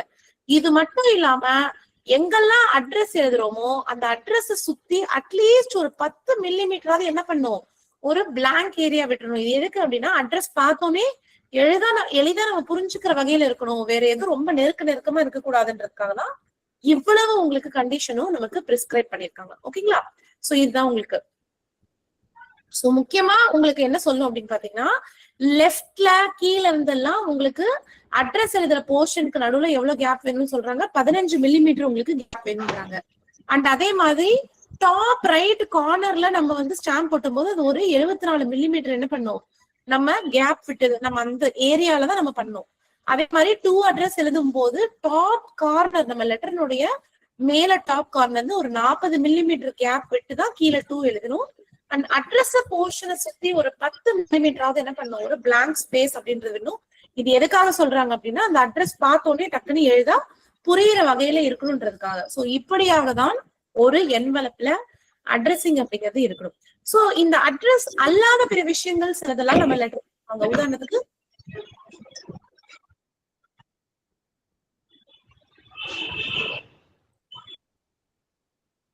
ஓகே, நான் அட்ரஸ் இன்ஃபர்மேஷன் அப்படின்னு சொல்றோம். அதாவது சென்டர்னுடைய கோடா இருக்கலாம் அல்லது மத்த இதர இன்ஃபர்மேஷன், அவருடைய அக்கௌண்ட் நம்பர், இந்த மாதிரி எது எழுதினாலும் ஓகேங்களா, அதாவது ஃபர்ஸ்ட் லைனுக்கு மேல எழுதணும், அட்ரஸ்னுடைய லாஸ்ட் லைனுக்கு கீழே எக்காரணத்தை கொண்டும் எழுதக்கூடாது. சோ அட்ரஸ் நம்ம எழுதுறோம் பாத்தீங்களா, அதற்கு மேல இதெல்லாம் நான் அட்ரஸ் இன்ஃபர்மேஷன் எல்லாம் மென்ஷன் பண்ணினோம். அட்ரஸோட எக்காரணத்தை கொண்டும் இதை மிங்கிள் பண்ணக்கூடாது. ஸ்பேசிங், அட்ரஸ் எழுதும் போது ஒரு லைனுக்கும் இன்னொரு லைனுக்குமான இடைவெளி யூனிஃபார்மா ஒரே மாதிரி இருக்கணும். 1 மில்லிமீட்டராவது இருக்கணும். 1ல இருந்து 5 மில்லிமீட்டருக்குள்ள ஒரே மாதிரி யூனிஃபார்மா கேப் விட்டு அதை எழுதணும்னு சொல்றாங்க. அண்ட் அதே மாதிரி ஒரு லைன்ல அட்ரஸ் எழுதும் போது அதிகபட்சமான கேரக்டர் வந்து ஒரு 40 கேரக்டர் மட்டும்தான் இருக்கணும். அண்ட் என்ன சொல்றது, ஸ்பேஸ் எல்லாம் விட்டுட்டு ஒரு 40 கேரக்டருக்கு மேல ஒரு லைன்ல வந்து எழுதக்கூடாது அப்படின்றாங்க. அண்ட் அதே மாதிரி அக்கௌண்டபிள் ஐட்டம் ஏதாவது கொடுக்குறீங்க, ஏதாவது புக்கிங் தரீங்க, நீங்க ரெஜிஸ்டர் தபாலோ அல்லது ஸ்பீட் தபாலோ ஏதாவது புக் பண்றதுக்கு நீங்க கொடுக்கும் பட்சத்துல அது கண்டிப்பாக ஒரு தனிப்பட்ட நபர், ஒரு பர்டிகுலர் ஒரு குறிப்பிட்ட நபருக்கோ ஒரு குறிப்பிட்ட நிறுவனத்துக்கோ தான் அதை அட்ரஸ் பண்ணியிருக்கணும் கண்டிப்பாக. சோ அதே மாதிரி ஒரு பர்சன், ஒரு தனிப்பட்ட நபருக்கோ ஒரு நிறுவனத்திற்கோ அல்லது போஸ்ட் பாக்ஸ்க்கோ கூட தாராளமா வந்து நம்ம அட்ரஸ் பண்ணிக்கலாம். ஆனா ப்ரொவைடட் என்னது, அவங்க பேர்ல கண்டிப்பா ஒரு போஸ்ட் பாக்ஸ் ரெஜிஸ்டர் பண்ணி அது நடைமுறையில இருக்கணும். சோ ஒருவேளை அந்த டெலிவரி போஸ்ட் ஆபீஸ்ல இந்த மாதிரி போஸ்ட் பாக்ஸ்ல இருக்கக்கூடிய ஒரு நபர் யாருமே இல்லைன்னு தெரிய வந்தாலோ, அல்லது அவர் ரெண்ட் கட்டாம அந்த ரெண்டே வந்து உங்களுக்கு பாத்தீங்க அப்படின்னா சீஸ் ஆயிடுச்சு, முடிஞ்சிருச்சு, அந்த ரெண்டுக்கான காலம் முடிஞ்சிருச்சு அப்படின்னாலோ அந்த தபாலை வந்து கண்டிப்பா என்னதான் பண்ணுவாங்க, அதை வந்து சென்டருக்கு தான் திருப்பி அனுப்ப. ஓகேங்களா? சோ இதுதான் உங்களுக்கு ஸ்டாண்டர்ட்ஸ் ஃபார் அட்ரஸிங். சோ இதுல முக்கியமா என்ன அப்படின்னா என்னென்ன உங்களுக்கு ஐட்டம்ஸ் இருக்கணும், அப்புறம் இந்த ஒரே ஒரு பிக்சரை மட்டும் ஞாபகம் வச்சுக்கோங்க. சோ ஸ்டாம்ப் ஏரியா 74 mm, மேல இருந்து ஒரு 40 mm, அட்ரஸ் சுத்தி 10 mm கேப் விடணும். லெஃப்ட் பாட்டம் ரைட் எங்க பார்த்தாலும் ஒரு 15 மில்லிமீட்டர் கேப் விட்டுட்டு தான் நம்ம அட்ரஸ் எழுதணும். நான் அட்ரஸ் இன்ஃபர்மேஷன் எல்லாம் முதல் லைனுக்கு மேலேயே எழுதிடணும். இந்த மாதிரி மட்டும் நீங்க ஞாபகம் வச்சுக்கோங்க. சோ இதுக்கு பேர் தான் நம்மளுடைய ஸ்டாண்டர்ட்ஸ் ஆஃப் அட்ரஸிங். ஓகேங்களா? அடுத்தது நீங்க பாக்குறது என்னன்னு பாத்தீங்க அப்படின்னா இதனுடைய கண்டினியூஷன். சோ ஒருவேளை ஒரு அட்ரஸி ஒரு ஃபார்மலான ஒரு ரெக்வஸ்ட் போஸ்ட் ஆபீஸ்ல கொடுக்குறாரு, எது கொடுக்குறாரு, அத வந்து அந்த ஆர்டிக்கிளை ஓகேங்களா தன்னுடைய இந்த அட்ரஸ் செய்யப்பட்ட இந்த அட்ரஸ்ல இல்லாம இன்னொரு இடத்துக்கு நான் குடிபெயர்ந்துட்டேன், அதனால அந்த அட்ரஸ்க்கு நீங்க வந்து ரீடைரக்ட் பண்ணிருங்க அப்படின்னு சொன்னால் ஒரு ஃபார்மல் ரெக்வஸ்ட் முறையாக 2 போஸ்ட் ஆபீஸ்லயும் கொடுத்தா அந்த தபாலை நம்ம தாராளமாக என்ன பண்ணிக்கலாம், ரீடைரக்ட் செய்து கொள்ளலாம் அப்படின்றாங்க. அதே மாதிரி டெலிவரிக்கு போகும் பொழுது தற்சமயம் குடியிருக்கக்கூடிய கரண்ட் ஆக்குபென்ட்ஸ், தற்சமயம் இப்ப அந்த வீட்டுல குடியிருக்கக்கூடியவங்க, சோ இந்த மாதிரி இங்க இருந்த நபர் வந்து இந்த அட்ரஸ்க்கு புது அட்ரஸ்க்கு மாறிட்டாங்க அப்படின்னு சொல்லும் பட்சத்துல அத ஒரு ப்ராப்பரான வெரிஃபிகேஷன், அதாவது ஒரு முறையான சரிபார்ப்புக்கு அப்புறமா நீங்க என்ன பண்ணிக்கலாம், அந்த புது அட்ரஸ்க்கு நீங்க தாராளமா நீங்க ரீடைரக்ட் செய்து கொள்ளலாம்.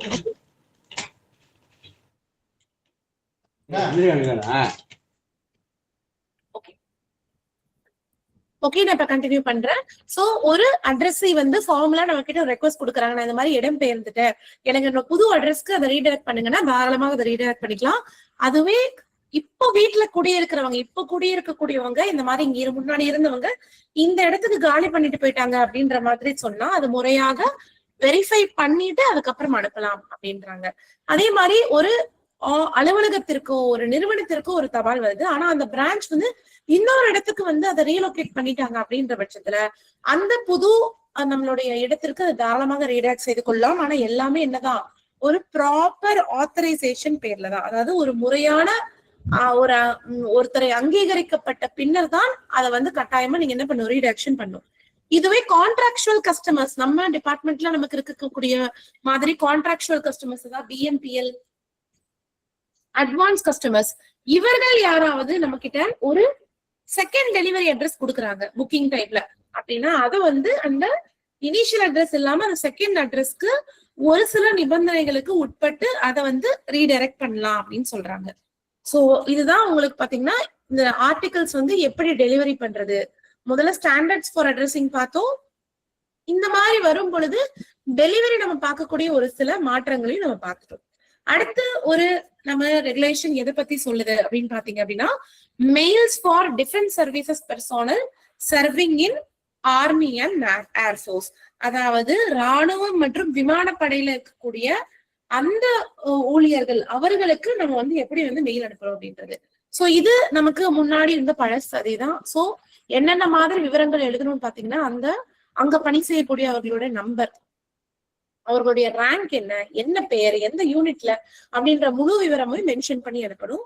சோ இந்த மாதிரி மெயில வந்து எங்க அட்ரஸ் பண்ணோம்னா 56 APO, எந்த APO, 56 APOவா இல்ல 99 APOவா அப்படின்றதுக்கு அட்ரஸ் பண்ணிட்டு கேர் ஆஃப் எந்த APO அட்ரஸ் பண்ணிட்டு எந்த வித போஸ்ட் டவுனுடைய எந்த ஊர் பெயரையும் குறிப்பிடாமல் இவர்களுக்கு தபால் அனுப்பணும். சோ முக்கியமா என்ன பண்ணணும், நம்பர், ரேங்க், பேர், யூனிட் எல்லாம் போடணும். கேர் ஆஃப் 56 அல்லது 99 APOன்னு போடணும். போஸ்ட் டவுன் எதையும் இதுல இணைக்க கூடாது. இதுதான் ரெகுலேஷன் நம்பர் 90. அடுத்த ரெகுலேஷன் நம்பர் 20 என்ன சொல்லுதுன்னு பாத்தீங்கன்னா, exemption in method of addressing of an item in certain cases. நம்ம இவ்வளவு தூரம் என்ன சொன்னோம், சென்டர் எங்க எழுதணும், இப்படி எழுதணும், எவ்வளவு கேப் விடணும், இவ்வளவு தூரம் பார்த்தோம். ஆனா இதற்கு ஒரு சில விலக்குகள், ஒரு சில எக்ஸம்ஷன்ஸ் இருக்கு. அப்படின்னா என்ன சொல்றாங்கன்னா, ஒரு சில அதிகாரிகளுக்கு ஒரு சில சூப்பர்ஸ்கிரிப்ஷன், ஒரு சில ஒரு ஹெட்டிங்கோட, ஒரு சில சூப்பர்ஸ்கிரிப்ஷனோட வரும் பொழுது அதை சென்டருடைய பெயர் மற்றும் விலாசம் இல்லாமலே அனுப்பலாம். உதாரணத்துக்கு, ஒரு தபால் அனுப்பக்கூடிய ஒருத்தர் ஒரு சென்ட்ரல் விஜிலன்ஸ் கமிட்டிக்கோ அல்ல சென்ட்ரல் விஜிலன்ஸ் ஆபீசர் யாருக்காவது தபால் அனுப்புறாரு, இல்லைன்னா அந்த பிடிபி அப்படின்னு சொல்லுவோம், பிட்பி, அதாவது complaint under public interest disclosure. So அதாவது public interest disclosure and protection of information act அப்படின்னு நம்ம சொல்லுவோம். சோ அதன் பேர்ல எந்த ஒரு தனிநபரும் தன்னுடைய அட்ரஸ் சொல்லாமலே ஒரு கம்ப்ளைண்ட் வந்து அவங்களால கொடுக்க முடியும். இந்த மாதிரி சூப்பர் ஸ்கிரிப்ட் பண்ணியிருந்தால் அல்லது யாராவது ஒரு சென்ட்ரல் விஜிலன்ஸ் ஆபீசருக்கு அட்ரஸ் பண்ணும் பொழுது சென்டர் அனுப்புனருடைய பெயர் மற்றும் விலாசம் இல்லாமலே தபால் துறை என்ன பண்ணணும், அந்த மாதிரி ஐட்டம்ஸ புக் பண்ணணும். எந்த மாதிரி பண்ணா, சென்ட்ரல் விஜிலன்ஸ்க்கு அனுப்பினாலும் okay, complaint under public interest disclosure அல்லது பிஐடி பிஐ கம்ப்ளைண்ட் இருந்ததுன்னா சென்டர் அட்ரஸ் இல்லாமலே நம்ம தாராளமாக நம்ம அனுப்பிக்கலாம் அப்படின்னு சொல்றோம். சோ இதுதான் உங்களுக்கு கிளாஸ் நம்பர் 20. ஓகேங்களா? சோ இப்ப நம்ம என்ன பண்ணிருக்கோம், இவ்வளவு நேரமா நம்ம ஒரு 7 ரெகுலேஷன் கிட்ட நம்ம பாத்துருக்கோம். ஓகேங்களா? சோ இது கொஞ்சம் இந்த ஸ்டாம்ப் அப்படி அப்படின்னு கொஞ்சம் ட்ரையா தான் போச்சு. அதனால ஒரு சின்ன ஒரு Q&A மாதிரி சும்மா உங்க மெசேஜ் மட்டும் ஆன் பண்ணிக்கோங்க. ஒரு குவிக்கா ஒரு 5 கொஸ்டின்ஸ் இப்ப நம்ம பார்த்ததுல பார்த்துட்டு அதுக்கப்புறம் நம்ம தாராளமா நம்ம கண்டினியூ பண்ணிக்கலாம். எல்லாருமே உங்களோட மெசேஜ் இதோட நீங்க ரெடியா இருங்க, நம்ம பாத்துக்கலாம். ஓகேவா? சோ எனக்கு ஃபர்ஸ்ட் கொஸ்டின் உங்களுக்கு, எவ்ரிடே போஸ்டேஜ், நம்ம அன்றாடம் போஸ்டேஜ் தேவைக்காக பயன்படுத்தக்கூடிய அந்த ஸ்டாம்போட பெயர் என்ன அப்படின்றது உங்க மெசேஜ்ல போடலாம்.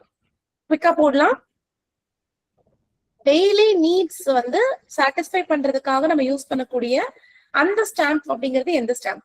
Okay, absolutely right. Definitive stamp என்பது சரியானது. ஓகேங்களா? ஓகே. அடுத்தது, ஒரு டொமஸ்டிக் பிலாட்லி அக்கவுண்ட் வந்து அதனுடைய விலை எவ்வளவு? ஐ ரிப்பீட், வாட் இஸ் ஒரு டொமஸ்டிக் பிலாட்லி அக்கவுண்ட் ஓபன் பண்றதுக்கு what is the fee? Okay. அடுத்தது, who is competent authority for approval of special cover?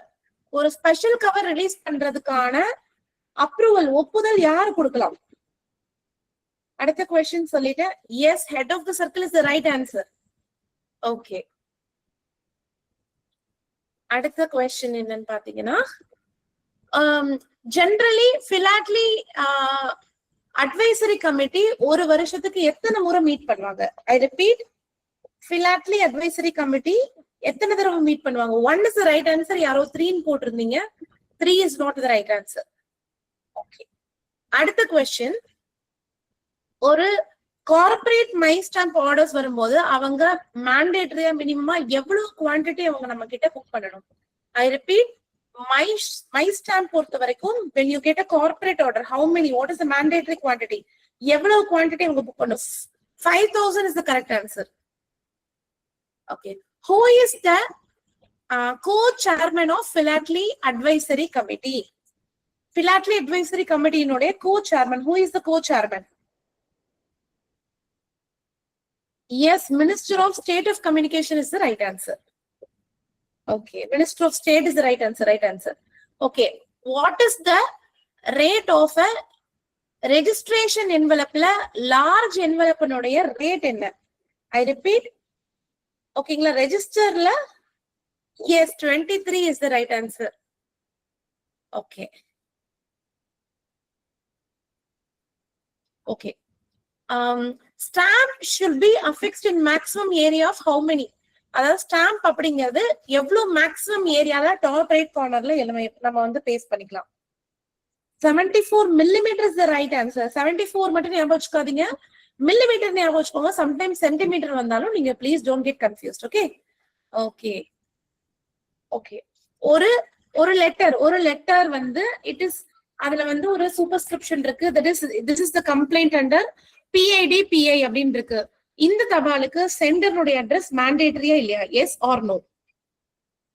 ஒரு letter it is address to, okay okay, exactly correct. Okay. So இப்போ வரைக்கும் நம்ம என்ன பண்ணிருக்கோம் அப்படின்னா ஒரு 20 ரெகுலேஷன்ஸ் நம்ம வந்து கவர் பண்ணிருக்கோம். அதனால இப்போ எந்த டிலேவும் இல்லாம நம்ம அடுத்த ரெகுலேஷன் நோக்கி நம்ம அப்படியே போகணும். ஓகே,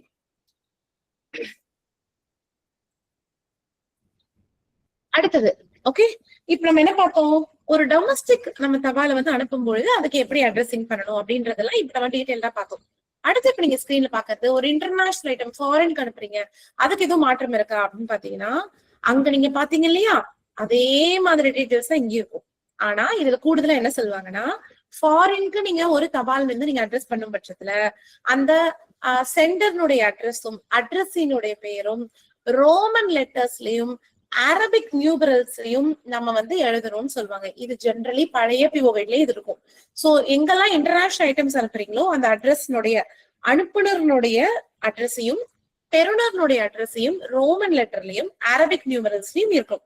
இது மட்டும் இல்லாம என்ன சொல்றாங்கன்னா வேணுங்கிற இடத்துல அந்தந்த நாட்டினுடைய யாருக்கு அனுப்புறீங்களோ அந்த கண்ட்ரியினுடைய லாங்குவேஜ்லயும் சில சமயம் தேவைப்பட்டால் அதுலயும் எழுதுறோம் அப்படின்றாங்க. சோ இது ஒரு முக்கியமான விஷயம். ஓகேங்களா?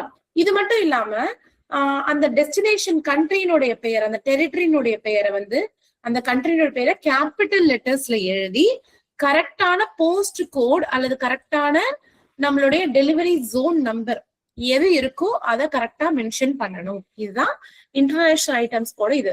மத்தபடி இப்ப நீங்க பாத்தீங்க இல்லையா அது எல்லாமே அப்படியே பொருந்தும். இதுல வந்து பாத்தீங்கன்னா அங்க நீங்க பார்த்தா எல்லாமே அப்படியே தான் மோஸ்ட்லி இருக்கும்.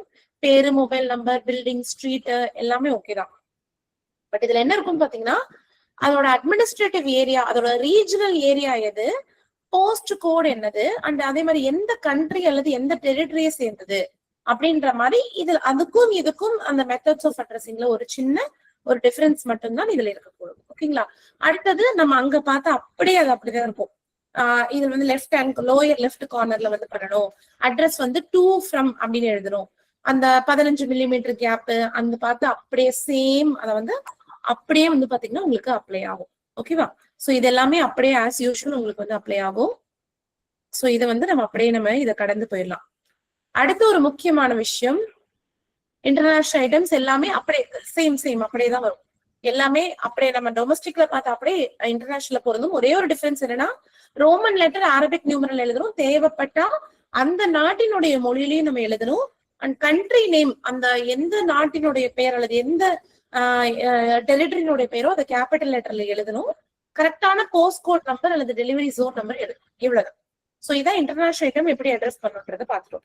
அடுத்த ஒரு முக்கியமான விஷயம் பாத்தீங்கன்னா posting of items.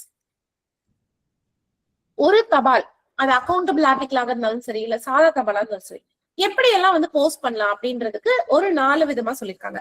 First one letter box. நம்ம எல்லாருக்கும் தெரிஞ்ச லெட்டர் பாக்ஸ்.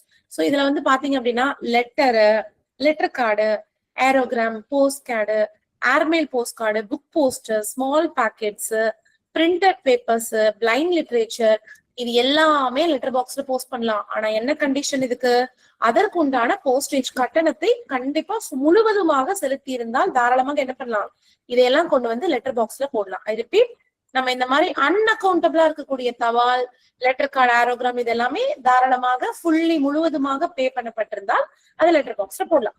அடுத்தது registered newspaper, periodical post, frank பண்ண ஐட்டம் எல்லாம் கண்டிப்பாக லெட்டர் பாக்ஸ்ல போடக்கூடாது. அப்படி ஒருவேளை இதை போட்டால் அது அன்பெய்டாக ட்ரீட் செய்து அதற்கான கட்டணத்தை வசூல் செய்யப்படும். இது மட்டும் இல்லாம லெட்டர் பாக்ஸ்ல அக்கௌண்டபிள் ஐட்டம்ஸையும் போடக்கூடாது. ஒரு ஸ்பீடுல அனுப்ப வேண்டிய ஒரு தபாலை கொண்டு போய் லெட்டர் பாக்ஸ்ல போடக்கூடாது. ஒருவேளை சாதாரண தபால் ரொம்ப அளவுல சைஸ்ல பெருசாக இருந்து அதை லெட்டர் பாக்ஸ்ல போட முடியலன்னா அதை நம்ம கவுண்டர்னுடைய விண்டோல போய் அதை கொடுத்து நம்ம வந்து பண்ணிடணும். ஓகேங்களா? இதான் முக்கியமான விஷயம். சோ லெட்டர் பாக்ஸ்ல எது போடலாம் போடக்கூடாது. லெட்டர் கார்டு இந்த இதெல்லாமே ஃபுல்லி ப்ரீபெய்ட் போட்டுடலாம். ரெஜிஸ்டர்ட் நியூஸ் பேப்பர் போடக்கூடாது, பீரியாடிக்கல் போஸ்ட் போடக்கூடாது, பிராங்க் பண்ண ஐட்டம்ஸ் போடக்கூடாது. அப்படி அதை போட்டா அதை அன்பெய்டாக ட்ரீட் செய்வோம். அக்கௌண்டபிள் ஐட்டம்ஸ் நம்ம கட்டாயமா என்ன போடக்கூடாது. சரி, வேற எங்கெல்லாம் போஸ்ட் பண்ணலாம் அப்படின்னு பாத்தீங்கன்னா போஸ்ட் ஆஃபீஸ் கவுண்டர்ல நம்ம பண்ணலாம் அப்படின்றாங்க. சோ எல்லா விதமான அக்கௌண்டபிள் ஐட்டம்ஸ் லைக் எல்லா விதமான நம்ம கணக்குல வரக்கூடிய நமக்கு ரெக்கார்ட் இருக்கக்கூடிய அக்கௌண்டபிள் ஐட்டம்ஸ் எல்லாமே நம்மளுடைய போஸ்ட் ஆபீஸ்ல கவுண்டர்ல தான் நம்ம வந்து பிரசன்ட் பண்ணி அதை புக் செய்து அதை வந்து நம்ம அனுப்புவோம். இது மட்டும் இல்லாம போஸ்ட் செய்வதற்கு வேற ஏதாவது வழிமுறைகள் இருக்கா இது தவிர அப்படின்னு பாத்தீங்கன்னா, பிரான்ச்சைசி எஃப்ஓ என்று சொல்லக்கூடிய பிரான்ச்சைசி அவுட்லெட் இருக்கு. சோ இதுல நம்மளுடைய அட்மினிஸ்ட்ரேட்டிவ் இன்ஸ்ட்ரக்ஷன்ஸ் அப்பப்போ வரும்போது பிரான்ச்சைசி அவுட்லெட்ல ஒருத்தர் கொண்டு போய் தன்னுடைய தபாலை தாராளமாக புக் செய்து கொள்ளலாம். இது மட்டும் இல்லாம செல்ஃப் புக்கிங் கியோஸ்க் அப்படின்றது ஒரு சில போஸ்ட் ஆபீஸ்ல நமக்கு நிறுவப்பட்டிருக்கு. இதுல வந்து பாத்தீங்கன்னா தானே போய் புக் செய்து கொள்ளும் ஒரு வசதி தான் இந்த செல்ஃப் புக்கிங் கியோஸ்க். சோ இது ஒரு சில அங்கீகரிக்கப்பட்ட தபால் அலுவலகங்கள்ல மட்டும் ஸ்பீடு தபால்களை எல்லாம் புக் செய்து கொள்வதற்காக தானே புக் செய்து கொள்ளும் ஒரு கியோஸ்க், ஒரு மெஷின் அப்படின்றது அவருக்கு நிறுவப்பட்டிருக்கும். அப்புறம் இது முக்கியமான இன்னொரு விஷயம் பாத்தீங்கன்னா, எந்தெந்த அலுவலகத்துல இந்த செல்ஃப் புக்கிங் கியோஸ்க் வந்து நிறுவலாம் அப்படின்றதை முடிவு செய்யும் அதிகாரம் யாருக்கு உண்டு? ரீஜனல் ஹெட்டுக்கு உண்டு. இந்த மாதிரியான விஷயத்த மட்டும் கொஞ்சம் நீங்க ஸ்ட்ராங்கா படிச்சுக்கோங்க. ஏன்னா நம்ம நிறைய விஷயத்துக்கு சர்க்கிள் ஹெட் பார்த்திருப்போம், சில இதெல்லாம் டைரக்டரேட் லெவல் அப்ரூவல்னு பார்த்திருப்போம். பட் இந்த மாதிரி சின்ன சின்ன நுவான்சஸ் மட்டும் நீங்க ஞாபகம் வச்சுக்கோங்க. சோ ஒரு செல்ஃப் புக்கிங் கியோஸ்க் எந்தெந்த அலுவலகத்துக்கெல்லாம் நம்ம கொடுக்கலாம் அப்படின்றத முடிவு பண்றது யாருதான்? நம்மளுடைய ரீஜனல் ஹெட் தான். ஓகேவா? இது மட்டும் இல்லாம வெப் ஆர் மொபைல் அப்ளிகேஷன் அப்படின்றாங்க. அதாவது அங்கீகரிக்கப்பட்ட நம்மளுடைய வெப் போர்ட்டல், வலைத்தளம் அல்லது மொபைல் அப்ளிகேஷன் இருந்தால் அதுலயும் நம்மளோட அட்மினிஸ்ட்ரேட்டிவ் இன்ஸ்ட்ரக்ஷன் நம்மளுடைய வழிகாட்டுதன் பேர்ல அந்த மாதிரி நம்ம வந்து தாராளமா படிக்கலாம், போஸ்ட் பண்ணிக்கலாம். அப்புறம் கிளிக் அண்ட் புக் அப்படின்றது ஒரு ஆன்லைன் சர்வீஸ் இருக்கு. அது ஒரு நம்ம இந்தியா போஸ்டோடைய ஒரு அபிஷியல் தான். இந்த சர்வீஸ் என்ன பண்ணலாம்னா, கஸ்டமர் தானே இந்த ஸ்பீட் போஸ்ட் எல்லாம் வந்து ஆன்லைன்ல புக் பண்ணிட்டு வந்து கொண்டு வந்துடலாம். ஆனா என்னதான் இந்த அங்கீகரிக்கப்பட்ட வலைதளத்திலயோ மொபைல் ஆப்லயோ கிளிக் அண்ட் புக்ல என்ன புக் பண்ணாலும் அதுல நம்மளுடைய தடை செய்யப்பட்ட பொருட்கள் இருக்கக்கூடாது. நம்மளுடைய கண்டிஷன்ஸ்க்கு எல்லாம் உட்பட்டுதான் அவங்க அந்த ஐட்டம்ஸ் எல்லாம் போஸ்ட் பண்ண கூடும். சோ ஒரு ஐட்டம்ஸ் போஸ்ட் பண்றதுக்கு இத்தனை வழி இருக்கு. லெட்டர் பாக்ஸ்ல பண்ணலாம், கவுண்டர்ல கொடுக்கலாம், பிரான்ச்சைசி அவுட்லெட்ல கொடுக்கலாம், செல்ஃப் புக்கிங் கியோஸ்க்ல புக் பண்ணலாம், வெப் ஆர் மொபைல் அப்ளிகேஷன். 5 விதமான நமக்கு வழிகள் அப்படிங்கிறது நமக்கு இருக்கு. அடுத்த ரெகுலேஷன் நம்பர் 23 என்ன சொல்லணும்னு பாத்தீங்கன்னா, receipt for transmission by post. Very simple. என்னென்ன அக்கௌண்டபிள் ஐட்டம் அப்படிங்கறது நீங்க எது புக் செய்தாலும் அதற்கென்று ஒரு ரசீது என்பது அந்த சம்பந்தப்பட்ட அனுப்புனரிடம் நம்ம வந்து கொடுக்க கூடும். ஒரு ரெசிப்ட் அப்படிங்கிறது ஒண்ணு கண்டிப்பாக இருக்கும் அப்படின்னு சொல்றாங்க. அடுத்தது முக்கியமான ஒரு ரெகுலேஷன், ஓனர்ஷிப் ஆஃப் ஐட்டம்ஸ்.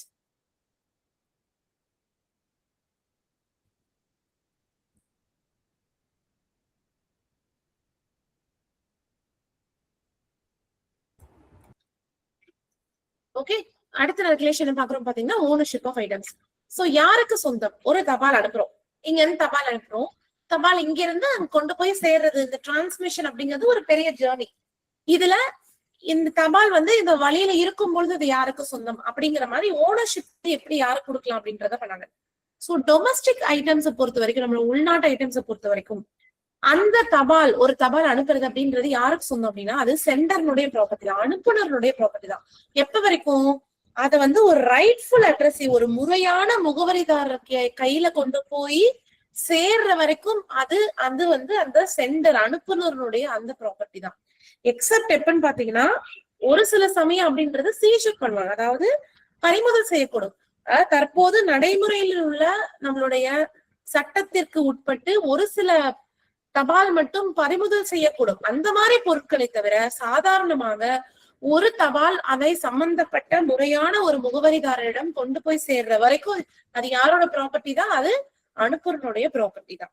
அதே மாதிரி இன்டர்நேஷனல் ப்ராப்பர்ட்டியை பொறுத்த வரைக்கும் அதேதான். அது கரெக்டான அட்ரஸ் கிட்ட போய் சேர்ற வரைக்கும் அது யாரோட ப்ராப்பர்ட்டி தான்? அனுப்புனதுதான். சோ இதுதான் ஓனர்ஷிப் ஆஃப் ஐட்டம்ஸ் அப்படின்னு சொல்றோம்.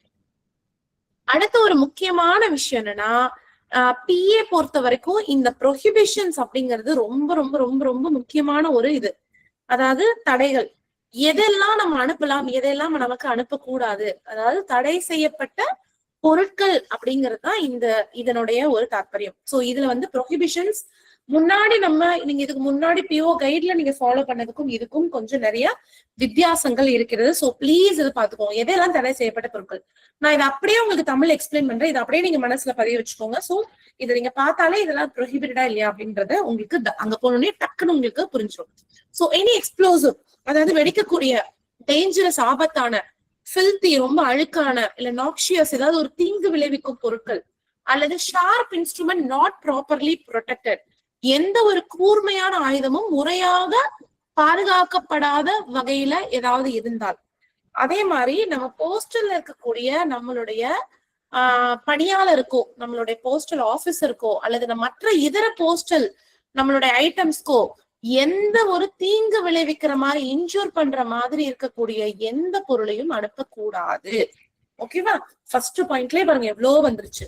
அதே மாதிரி எனிதிங், அதாவது தபால் மூலம் அனுப்பும் போது ஒரு பொருளோ, தபால் நிலையத்தோட எந்த ஒரு அதிகாரியையோ இல்ல வேற இதர யாரையுமே ஒரு தீங்கு விளைவிக்கும் வகையில அதை இன்ஜூர் பண்ற மாதிரி இருக்கக்கூடிய எந்த பொருளையும் கட்டாயமாக அனுப்பக்கூடாது. தேர்ட் பாயிண்ட் என்ன சொல்றாங்க, அரசாங்கம் அங்கீகரித்த லாட்டரியை தவிர மத்த எந்த விதமான லாட்டரி அல்லது எந்த விதமான ஒரு டிக்கெட், ஒரு ப்ரப்போசல், ஒரு விளம்பரம், அட்வர்டைஸ்மெண்ட், இதை எதையும் நம்ம தபால் மூலியமாக அனுப்பக்கூடாது. ரொம்ப முக்கியம். அடுத்தது எனி இன்டீசன்ட், எந்த ஒரு அநாகரிகமான, இம்மாரல், ஒரு ஒழுக்கக்கேடான அல்லது அப்சீன் பிரிண்டிங், எந்த ஒரு ஆபாசமாக அச்சிடுதலோ, பெயிண்டிங், ஒரு ஓவியமோ, புகைப்படம், ஒரு போட்டோகிராஃபோ, இந்த மாதிரி ஒரு புக்கோ, கார்டோ, இல்ல டிஜிட்டல் மீடியா, ஏதாவது இப்போ ஒரு டிஜிட்டல் ஊடகத்துல இந்த மாதிரி எந்த விதமான ஒரு இன்டீசென்டான அநாகரிகமான எந்த ஒரு பொருளையும் என்ன பண்ணக்கூடாது, கட்டாயமாக அனுப்பக்கூடாது. ஓகேங்களா? சோ இந்த 4 பாயிண்ட் கிளியரா? இந்த மாதிரி என்னென்ன பொருள்லாம் அனுப்பக்கூடாது அப்படின்றது கிளியர். சோ அடுத்தது போலாம். அடுத்தது எனி ஐட்டம், அதாவது எந்த ஒரு பொருளையும் அது மேல பாத்தீங்கன்னா ஒரு அநாகரிகமாகவோ, ஆபாசமாகவோ, அல்லது தேச துரோகமாக இருக்கக்கூடிய வகையிலோ, இல்ல ஒருத்தர் அச்சுறுத்தும் வகையில, ரொம்ப த்ரெட்டன் பண்ற மாதிரி ஒருத்தர், அந்த மாதிரி வகையில, இல்ல ஒருத்தர் ரொம்ப புண்படுத்தக்கூடிய வகையில இருக்கக்கூடிய எந்த ஒரு வார்த்தை, எந்த ஒரு வேர்டும், எந்த ஒரு குறியீடும், எந்த ஒரு டிசைனும், எந்த ஒரு நம்ம அனுப்பக்கூடிய எந்த தபாலையும் இருக்கக்கூடாது. சோ ஒருத்தர் அச்சுறுத்தும் வகையில இந்த மாதிரி அநாகரிகமா எந்த ஒரு குறியீடுகளோ, சின்ன விஷயம் கூட அதுல இருக்கக்கூடாது. அடுத்தது எனி ஐட்டம், அதாவது which is prejudicial to maintenance of law and order அப்படின்றாங்க. அதாவது சட்ட ஒழுங்கை பராமரிப்பதற்கு பாதகமான எந்த ஒரு விஷயமும் என்ன பண்ணக்கூடாது, நம்ம தபால்ல அனுப்பக்கூடாது. அடுத்த முக்கியமான விஷயம் பாத்தீங்கன்னா proclaimed offender அப்படின்னு சொல்றாங்க. அதாவது குற்றவாளியாக அறிவிக்கப்பட்ட, இல்லது இப்ப நடைமுறையில குற்றவாளியாகவே இருக்கக்கூடிய, தண்டனைக்குரிய குற்றத்திற்காக ஒரு தண்டிக்கப்பட்ட ஒரு நபர், அவர் சம்பந்தப்பட்ட எந்த ஒரு இதுவுமே, லைக் ப்ரொக்ளைன் ஆஃபண்டர், அவரோட பிக்சரோ இல்ல அவர் சம்பந்தப்பட்ட ஏதாவது ஒரு குறியீடு எதுவுமே கண்டிப்பாக இருக்கக்கூடாது. ஓகேங்களா? அடுத்தது என்ன சொல்றாங்க அப்படின்னா, ஒரு தபால் இருக்கு, அதுல தபால்ல அஞ்சல் தலை, நம்ம போஸ்டேஜ் நார்மலா ஓட்டுவோம், ஆனா அஞ்சல் தலை போன்று இருக்கக்கூடிய எந்த ஒரு குறியீடோ, அதாவது அதை பார்த்தா அது நம்ம தபால் தலை அப்படின்னு நமக்கே ஒரு சந்தேகம் எழக்கூடும் அப்படின்ற மாதிரி எந்த ஒரு குறியீடோ, ஓகேங்களா? அதே மாதிரி நம்ம அட்ரஸ படிக்கிறதுக்கு தடையா, அதாவது ரொம்ப கிளம்சியா நம்ம அட்ரஸ தெளிவா படிக்கிறதுக்கு இடையூறா இருக்கிற மாதிரியான எந்த ஒரு மார்க்கிங்கும் நம்ம கண்டிப்பா என்ன பண்ணக்கூடாது, எதுவுமே அதுல இருக்கக்கூடாது அப்படின்றதுதான் அடுத்த ப்ரிஸ்கிரிப்ஷன். சோ ஒண்ணு நான் சொன்ன மாதிரி ஸ்டாம்ப் மாதிரி நம்ம மிஸ்டேக்னா தெரியாம கூட அதை ஸ்டாம்ப்னு நம்ம பாத்திரக்கூடாது, அந்த மாதிரி எந்த ஒரு மார்க் எதுவும் இருக்கக்கூடாது. அண்ட் அதே மாதிரி நம்ம அட்ரஸ் தெளிவாக படிக்கிறதுக்கு இடையூறா இருக்கிற மாதிரியான எந்த ஒரு இம்ப்ரெஷனும் கண்டிப்பா அதுல இருக்கக்கூடாது. இது ஒரு முக்கியமான விஷயம். அடுத்தது நர்கோட்டிக்ஸ் அண்ட் சைக்கோட்ரோபிக் சப்ஸ்டன்சஸ், அதாவது சர்வதேச போதைப் பொருள் கட்டுப்பாடு வாரியம் அந்த மாதிரி அவங்க தடை செய்யப்பட்ட இல்லிசிட் நமக்கு அந்த மாதிரியான ட்ரக்ஸ் எதுவுமே கண்டிப்பா நம்மளுடைய தபால் மூலியமாக, சட்டவிரோத மருந்துகள் எதையும் நம்ம என்ன பண்ணக்கூடாது, கண்டிப்பாக நம்மளுடைய தபால் மூலியமாக அதை கட்டாயமா என்ன பண்ணக்கூடாது, அதை அனுப்பக்கூடாது. இது நர்கோட்டிக்ஸ். அடுத்தது நம்ம என்ன பாக்குறோம் பாத்தீங்கன்னா, கவுண்டர்ஃபீட் அண்ட் பைரேட்டட் ஐட்டம்ஸ், போலியான மற்றும் திருட்டு பொருட்கள் எதையும் தபால் மூலியமாக அனுப்பக்கூடாது. அடுத்தது ஒரு இயல்பாகவே அதனுடைய பேக்கிங், ஒரு பொருள் நம்ம பேக் பண்றோம், சோ அந்த பேக்கிங்கே பாத்தீங்க அப்படின்னா நம்ம பொதுமக்களையோ இல்ல நம்மளோட அஞ்சல் ஊழியர்களையோ என்ன சொல்றது, ஒரு ஆபத்துல ஆழ்த்தக்கூடிய வகையிலோ, அந்த மாதிரி இல்ல இன்னொரு தேர்ட் பார்ட்டிக்கு, வேற ஒருவருடைய ப்ராப்பர்ட்டிக்கு ஏதாவது டேமேஜ் ஆகுற வகையில அந்த மாதிரி எதுவும் பொருட்கள் இருப்பின் அதை கட்டாயமாக அனுப்பக்கூடாது. அடுத்து ஆபத்தான பொருட்கள், டேஞ்சரஸ் கூட்ஸ், அதுக்கப்புறம் போதைப் பொருட்கள், அதுக்கப்புறம் தடை செய்யப்பட்ட மருந்துகள், அழகு சாதன பொருட்கள், இந்த மாதிரி ICAO அப்படின்னு சொல்லக்கூடிய அந்த அவங்க இல்ல IATA அப்படின்னு சொல்லக்கூடிய அந்த நிறுவனங்கள் அவங்க எல்லாம் தடை செய்த எந்த ஒரு பொருளையும் அனுப்பக்கூடாது. அதே மாதிரி ஒரு சில சமயம் பேட்டரி மற்றும் இதர ஐட்டம் எல்லாம் ஏர்ல நம்ம அனுப்ப முடியாது.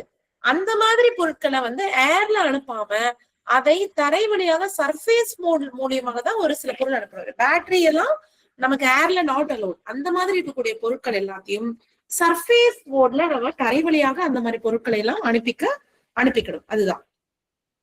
அடுத்தது, இந்த நம்ம ரெகுலேஷன்ஸ்ல நமக்கு குறிப்பிட்டிருக்கிறத தவிர வேற எந்த ஒரு லைவ் கிரியேச்சர்ஸையும் நம்ம வந்து தாராளமா கட்டாயமாக இதுல அனுப்பக்கூடாது.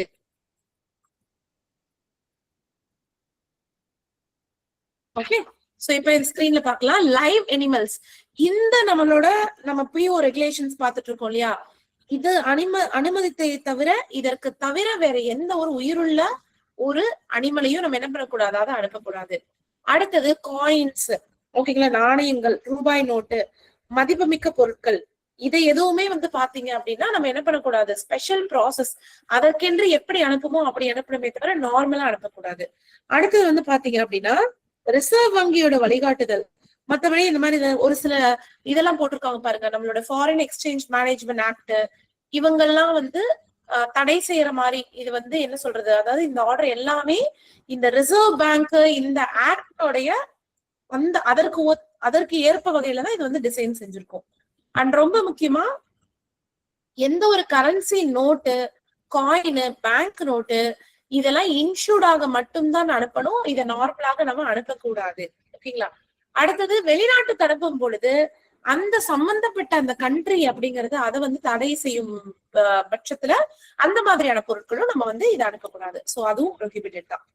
அடுத்தது டாக்குமெண்ட்ஸ், அதாவது ஒரு அனுப்புனர் பெறுநர் இவங்க ரெண்டு பேரும் அல்லாத பிற நபர்கள் பத்தி அவங்க கிட்ட அந்த தேர்டு நபர் இருக்காரு இல்லைங்களா, அந்த நபரை பற்றி பரிமாறக்கொள்ளப்பட அதாவது பாதுகாக்க வேண்டிய விஷயங்களை தவிர அந்த மாதிரியான டாக்குமெண்ட்ஸ் வந்து எதுவும் அனுப்பக்கூடாதுன்றாங்க. அதாவது நம்ம பர்சனல் கரஸ்பாண்டன்ஸ் கிடையாது. ஓகேங்களா.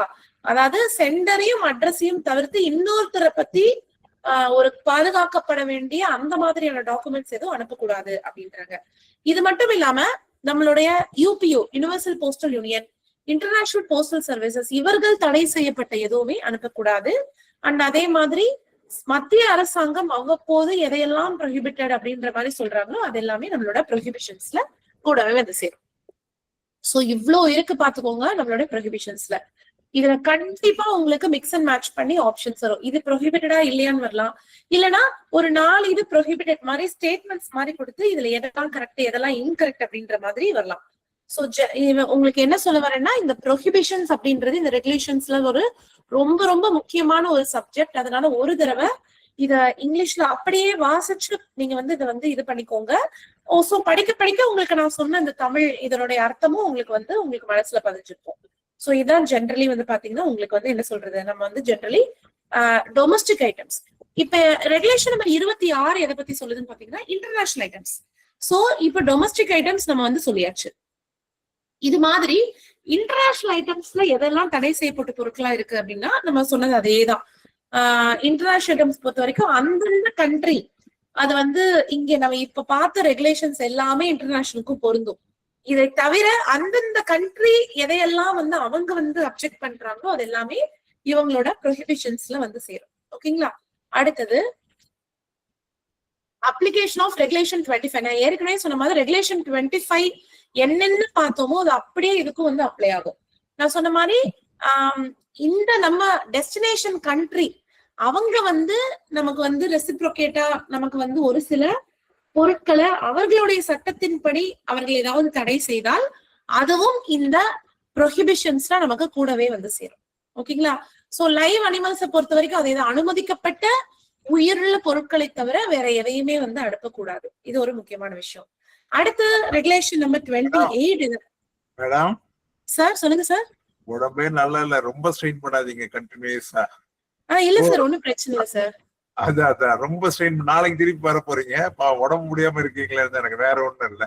இல்ல சார், கன்சர்ன் தான் நான் சொல்றேன். கண்டினியூ பண்ணுங்க. நீங்க முடிச்சுங்க, ரெஸ்ட் எடுத்து நாளைக்கு வாங்க, அதுக்கு சொல்றேன். கண்டிப்பா சார். 28, 29 மட்டும் முடிச்சிடலாம் சார். கண்டிப்பா. Okay sir. அடுத்த ரெகுலேஷன் நம்பர் 28 என்ன சொல்லுது அப்படின்னு பாத்தீங்க அப்படின்னா, transmission of precious metals and precious stones. அதாவது விலை மதிப்புள்ள பொருட்கள் மற்றும் விலை மதிப்புள்ள கற்களை எப்படி நம்ம பண்றது. சோ இது ரொம்ப சிம்பிளா நமக்கு தெரிஞ்சுக்கிற விஷயம் என்னன்னா, இந்த மாதிரி விலை மதிப்புள்ள ஒரு பொருள் லைக் கோல்டு, சில்வர், இந்த மாதிரி உலோகமாக இருந்தாலும் சரி, விலை மதிப்புள்ள கற்களாக இருந்தாலும் சரி, இது வந்து கண்டிப்பாக நம்ம என்ன பண்ணுவோம், இன்சூர்ட் பண்ணி தான் அனுப்பணும். சோ இன் நோ கேஸ், எந்த ஒரு வகையிலையும் இந்த மாதிரி அன்இன்சூர்டா இதை கட்டாயமா நம்ம அனுப்பக்கூடாது அப்படின்றத இதனுடைய தாற்பயம். அடுத்தது, இது வந்து நம்ம டொமஸ்டிக்கு நம்ம பேசுறோம்.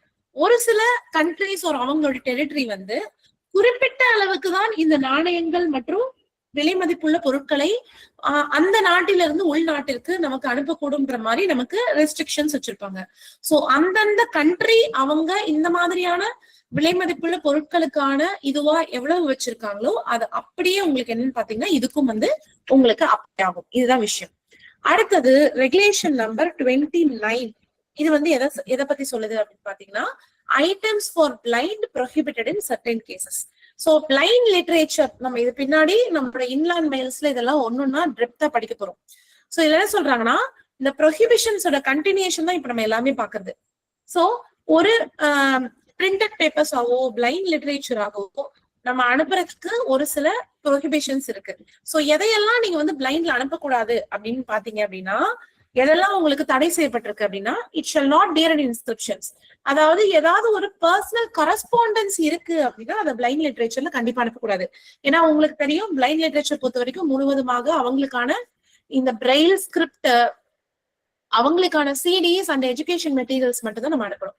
சோ அதனால வேற எந்த மாதிரியான கரஸ்பாண்டன்ஸ் அதுல இருக்கக்கூடாது. சோ அது இருந்ததுன்னா ப்ரோஹிபிட்டட். அண்ட் அதே மாதிரி அதுல எந்த விதமான ஒரு ஸ்டாம்போ அல்லது ப்ரீபெய்டு செய்யப்பட்ட ஒரு கவரோ அல்லது எந்த பேப்பரும், ஒரு மானிட்டரி வேல்யூ, ஒரு பண மதிப்பு இருக்கக்கூடிய எந்த ஒரு பேப்பரும் கட்டாயமா இருக்கக்கூடாது. எக்ஸப்ட் என்ன சொல்றாங்கன்னா, அந்த பிளைண்ட் லிட்ரேச்சர்ல ஒரே ஒரு கார்டோ என்வலப்போ வைக்கலாம். அது என்னன்னா, சென்டர் வந்து தன்னுடைய அட்ரஸ் எழுதி பதிலுக்கு ரிட்டர்ன் போஸ்ட் பண்றதுக்காக அவர் அனுப்பக்கூடிய ஒரு செல்ஃப் அட்ரஸ்ட் என்வலப்பு வைக்கலாமே தவிர, அதை தாண்டி ஒரு ஸ்டாம்போ இல்ல வந்து ஒரு பேப்பரோ இல்ல மானிட்டரி வேல்யூ பண மதிப்பு இருக்கக்கூடிய ஒரு எந்த ஒரு பொருளையும் வைக்கக்கூடாது. சோ இதுதான் items for blind prohibited in certain cases. So முக்கியமா நீங்க ஞாபகம் வச்சுக்க வேண்டியது, எந்த வித கரஸ்பாண்டன்ஸ் இருக்கக்கூடாது, எந்த ஸ்டாம்ப் ஆர் எனி வேல்யூபிள் எதுவும் பண மதிப்பு இருக்கக்கூடிய எதுவுமே இருக்கக்கூடாது. சோ இதுதான் வந்து பாத்தீங்கன்னா ரெகுலேஷன் நம்பர் 29. சோ அடுத்தது இதுக்கப்புறம் கஸ்டம்ஸ் கண்ட்ரோல் மற்றது எல்லாமே வரும். ஓகேங்களா? சோ இன்னைக்கு இந்த ரெகுலேஷன் 29, அதாவது 31 இதை பத்தி பெருசா கிடையாது. சோ இதுக்கப்புறம் மிச்ச ரெகுலேஷன்ஸ் வந்து நம்ம நாளைக்கு நம்ம வந்து இதோட கிளாஸ் வந்து கண்டினியூ பண்ணலாம். இன்னைக்கு பார்த்த கிளாஸோட ஒரு ரீகேப் பார்த்துட்டு நாளைக்கு நம்ம கண்டினியூ பண்ணிக்கலாம். சோ இன்னைக்கு கிளாஸ் வந்து நம்ம இதோட வைண்ட் அப் பண்ணிக்கலாம். So thank you all, thank you so very much. Thank you madam. அவங்க ஆக்சுவலா அவங்களுக்கு உடம்பு ரொம்ப நல்லா இல்லை, இன்னைக்கு 2 நாளா ஃபீவர்ல இருந்தாங்க. பட் இன்னைக்கு வரணும்னு ஒரு அந்த கமிட்மெண்ட், டெடிகேஷன்ல வந்திருக்காங்க. அவங்க உங்களுக்கு இவ்வளவு தூரம் சொல்லி தரதை நீங்க வந்து உங்க மனசுல வச்சுட்டு அதுக்கேற்ற மாதிரி நீங்க எல்லாம் பாஸ் பண்ணீங்கன்னா எங்களுக்கு சந்தோஷமா இருக்கும். We are not expecting anything. Thank you, ma'am. கிடையாது. நீங்க எல்லாம் வந்து பரிசல் நல்லபடியா பாஸ் ஆகி நீங்க எல்லாம் கிளார்க் ஆனீங்கன்றதை கேள்விப்பட்டா எங்களுக்கு ஒரு சந்தோஷம். Thank you very much madam. நாளைக்கு மீட் பண்ணலாம். நாளைக்கு கிளாஸ் இருக்கு, தொடர்ந்து 4 நாள் தொடர்ந்து கிளாஸ் இருக்கு. மேடம் தான் நடத்துறாங்க. சீக்கிரமா 6:45 வந்துருங்க. சீக்கிரம் நடத்தினா சீக்கிரம் க்ளோஸ் பண்ண சரியா இருக்கும். Thank you madam. Thank you everybody. Thank you sir. Thank you. Thank you, ma'am. Thank you. Thank you.